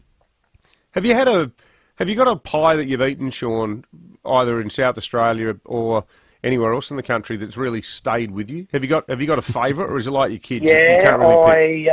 I must admit, I'm going to post one from, is it the Aldinga? Is it Oh! Aldinga Beach? Oh, don't you, Sean. Is this a setup? Aldinga Beach. I was there probably 2 weeks ago at the Aldinga Beach Bakehouse, so the one in the Woolies complex. You know, hang on. Yeah, you mean at the Aldinga shops? Yes, at the little shopping centre there. I won't give too much away, but I had a goat with a korma sauce. Oh, that sounds sensational. So the one in the mall there near the bottle shop opposite Foodland? Yeah, the one that's in like a Woolies complex. It's called the Aldinga Bakehouse. Yeah, okay. It was. I had the goat one there. David's excited, Sean, because you couldn't have known this, but he's sort of the ambassador for Aldinga in South Australia. I went to both bakeries there. I went to Home Grain. Yeah, that's good too. There, which was beautiful. But the one I had, the one I posted Tuesday night, just gone, was the one at Gulwa, which was slow cooked pork in a chili, plum sauce, capsicum, onions. Oh, my goodness. When I was in Tassie, I had obviously scallop pies, I've had crocodile pies, I've had rabbit pies. You name it, I've virtually tried it. What's the weirdest? What's the weirdest pie that sort of still fits the definition of being a pie? The weirdest pie, like it must be a South Australian thing, is the tuna in a pie. Yeah. You just don't get that anywhere. Right. Like Tassie are famous for their scallop pies. So I had a wallaby pie. That was in Tassie. It wasn't too bad. Wallaby and mushroom. I've had bison. How's this? Bison and Bundy rum. That was at Black Butt Bakery. I've had chunky beef and 4X gold. That was at one of the bakeries in Queensland. Yeah, you didn't need to tell us which state that one was from. Are you totally pie a pie loyalist, Sean? Or given our great Cornish heritage in South Australia, have you ever dabbled in the world of the pasty? I actually, when I judge every year at the Australian Best Pie and Pasty Comp, on the Wednesday, I actually do the judging for the pasties. And I'm not a lover of them, but there's some absolute rippers down here. The one I had at Talon Bend was stunning. It was awesome. But I think the beauty about the pie is it hasn't changed over the last 100 years. It's actually what has gone in that pie has actually probably changed more than anything. But South Australia, I'm glad we've ducked over to Streaky Bay for a few weeks and then obviously going to head our way down to Port Lincoln. But in that Victor Harbour, Port Elliot, I got belted by bakeries. There's so many down there. I did Epson's, Beck's, CJ's. I've just got so much content. I had to get away because there was a piathlon there at some stage, and we had to get over where it was a little bit quieter. And then we got to Sejuna. Yep, there's a bakery there. There's a bakery here at Streaky. So the tradition and the pie tour continues. So it's going to be a massive tour. We're obviously here till May. If anyone's got any suggestions, any places, any little nooks and crannies, but more importantly, guys, it's about me putting the spotlight on some of South Australia's best bakeries and some of South Australia's best tourist spots. So my mantra has always been, don't go to Bali, go to Broken Hill. Yep. You know, and get the family out to see areas that you'd not normally go to. And most importantly, when you're in those little areas, support your bakeries, support your butchers, and support those little small businesses. You're doing God's work, Sean. What is a piathlon, by the way? What's involved?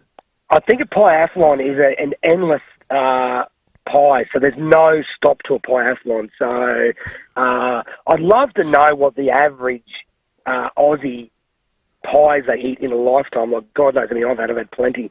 But I'd love to know what is the average. What is the average annual pie consumption would be massive. What would you guess yours is? Oh wow!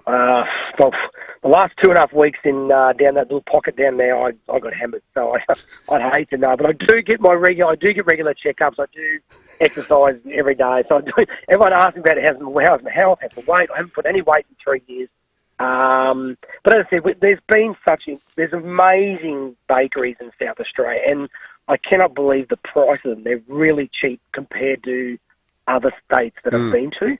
And there's some cracking stories. I'm posting the Port Elliot one this Sunday night. Like, that's been around since 1860, 160 odd years of baking there, you know, which is incredible. Hey, Sean, quick question. Sauce, yes or no? No, don't. Look, boys, we were friends until you mentioned the word sauce. I've got one rule to the sauce exemption. When you're at the cricket, late in day 2, session 3, you've had a few tinnies, and you've grabbed a 4 and 20, and it's a bit ordinary, and you need sauce. That's my only sauce. A good flavoured pie doesn't need any sauce at all, guys. So Totally if you're looking for a good pie, jump on the new website, guys. The website's only been around a month. There's a map of Australia on there with every review I've ever done is on there. So when I do the reviews from South Australia, they'll be added onto the pie map. So when you're travelling around Australia, you can make your travels around those bakeries. What a great way to make a living. Sean Pine in Streaky Bay, pie enthusiast, and you can check out Piney's Pie Reviews on Facebook. All right, let's check traffic and come back with John Blake in just a moment. Thanks, Will. At Croydon Park, got a smash to look out for. It's on the north-south motorway just past Torrens Road as you're heading outbound. Findon, Burstwater Main, Crittenden Road near Grange Road, and Door Park got power line works, Goodwood Road near Grange Road. Speeds out to 25 with the left-hand lane closed in both directions. Now we've got cameras at George Street, Norwood and Majors Road at O'Halloran Hill. Deals after dark are on at Amart. Spend $1,999 in store and get $500 in your choice of homewares. T's and C's apply. Stores open late tonight at Amart. Adelaide's most accurate traffic on 5AA.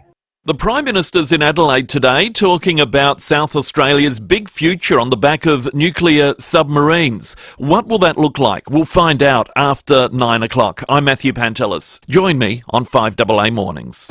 Get your home lottery tickets by midnight tomorrow, and you could be adding $100,000 to your bank balance. 10 lucky winners will be getting the ultimate 100k payday just for getting their tickets early. Over 50% of tickets have already been sold, so get your tickets by midnight tomorrow for your chance to win big. To see full lottery details and get your tickets, visit homelottery.com.au. Licence M14311. Did you know you can explore Aldi's catalogue online so you can enjoy our low prices here? Or even here. Browse Aldi's online catalogue at aldi.com.au or pick up a printed version in store. Aldi. Good. Different. Magic Millions SA Race Day is fast approaching. On Saturday, March 4th at Murray Bridge Racing Club, this South Australian 2-year-old classic is a season highlight with a $200,000 prize on the line. Great day out at Murray Bridge. Get trackside from just $22 a person or splash out to enjoy a premium food and beverage package or a Bella Vella buffet luncheon. Dress to impress for your shot at fashions on the field with prizes in best dressed, best suited and under 16s up for grabs. Secure your seats on a bus now if you plan to indulge a little. Buses will depart from the Morphettville Racecourse, the Arkabar Hotel, the Mount Barker Park and Ride and the Bridgeport Hotel. Don't miss the Magic Millions SA Race Day, Saturday, March 4th from 11:30am at Murray Bridge Racing Club. Visit racingmurraybridge.com for tickets and details. Know when to stop, don't go over the top, gamble responsibly. From the team behind The Picture of Dorian Gray comes the thrilling production Strange Case of Dr. Jekyll and Mr. Hyde. The must-see theatre experience, only at the 2023 Adelaide Festival. Tickets on sale now at adelaidefestival.com.au. 5AA's Tech Talk with your host, Adelaide Tech guy Richard Pascoe. Thanks to Harvey Norman Computers. The next evolution in Samsung Galaxy smartphones has finally landed, introducing the Samsung Galaxy S23. We're seeing greater advancements in smartphone cameras. Who doesn't want professional-looking shots? And the S23 is stunning. 50 megapixel brings attention-grabbing epic shots, and nightography lets you capture an epic shot even at night. The Samsung Galaxy S23 screen is dynamic too. An epic bright and adaptive display even outdoors so you can enjoy it all no matter how bright it gets. Get the new Samsung Galaxy S23 128GB 5G for $0 upfront when you connect to a new Optus $69 a month SIM-only plan for 24 months. Ends March the 6th. Minimum cost $1,656, not available with other offers. In-store only. Cancellation fees. Terms and conditions apply. Check out this great offer at a Harvey Norman store near you. 9 News is made in Adelaide for Adelaide. And has been since 1959. I'm Kate Collins. And I'm Brenton Raglas. Join us for 9 News tonight at 6. David Penberthy and Will Goodings. 5AA Breakfast.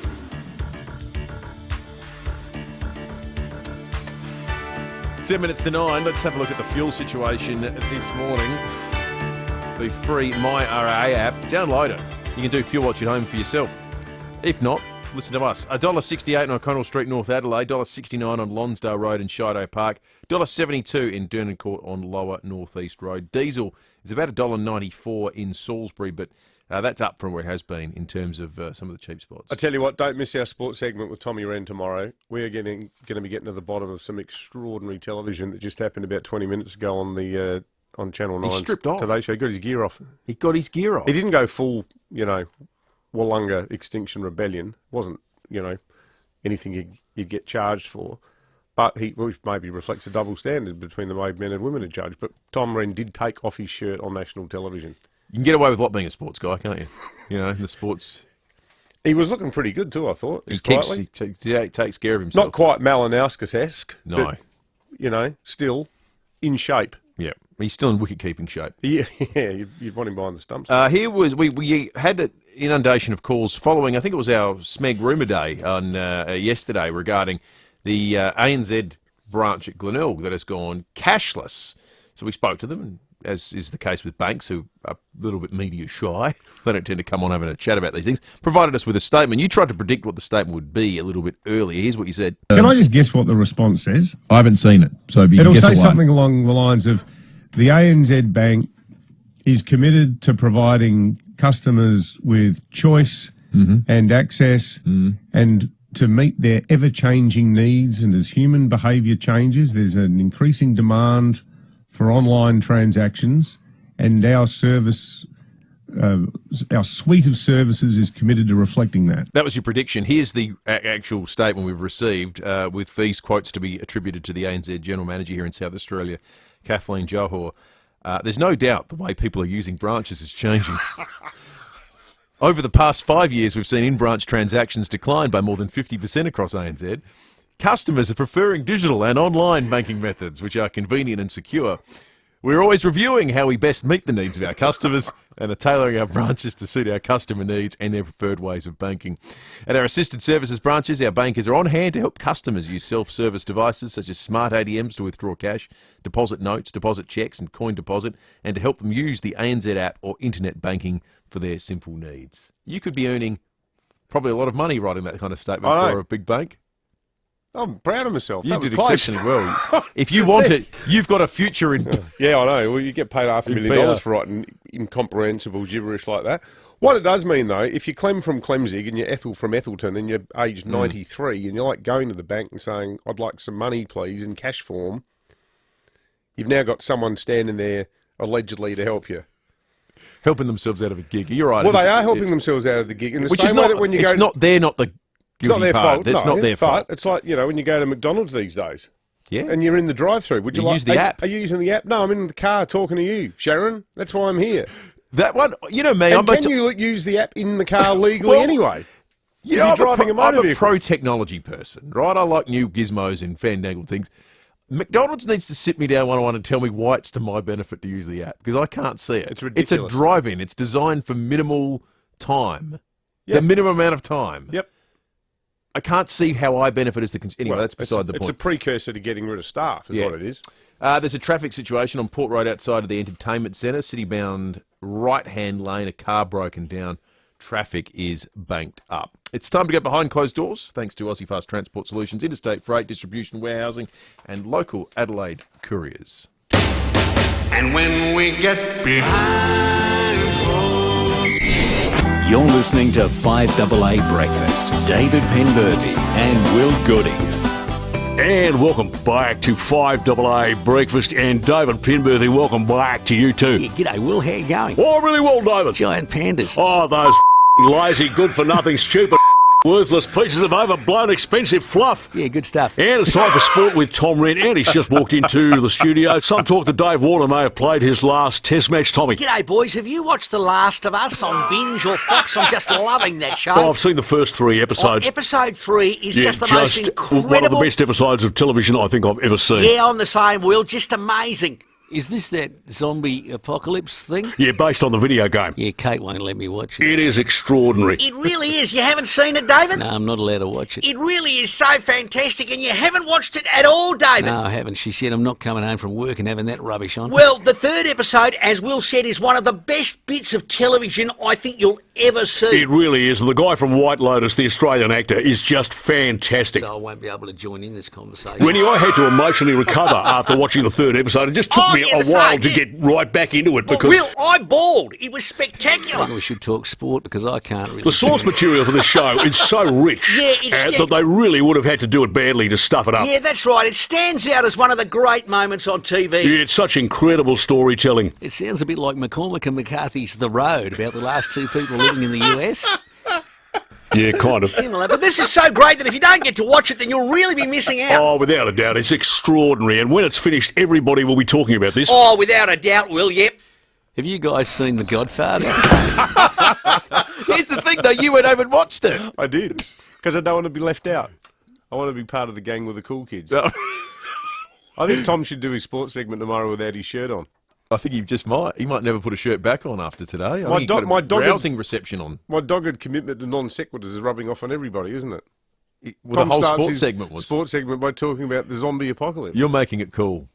Sure. We've got tickets to give away for you and a friend to Velvet at Gluttony in Rymel Park, home of the biggest shows this fringe. Tickets from gluttony.net.au, and we'll give it to the first caller through right now on 8223 0055. Stay cool, folks. It is going to be an absolute stinker. It already is an absolute stinker, but keep your wits about you. Don't do anything silly. And as Jane Riley would always say, go and say good day to your elderly neighbours. 29.3 degrees outside right now. Glad I got the boardies on. It's going to be that kind of day. And we'll do it all again tomorrow on what will be a equally sweltering day for Meat Tray Friday, Will. Lucy says it'll be 40 by lunchtime today. 41 the expected top. And yes, we'll be here tomorrow morning from 6. Hey guys, just remember, let them come to you. Okay, in 3, 2...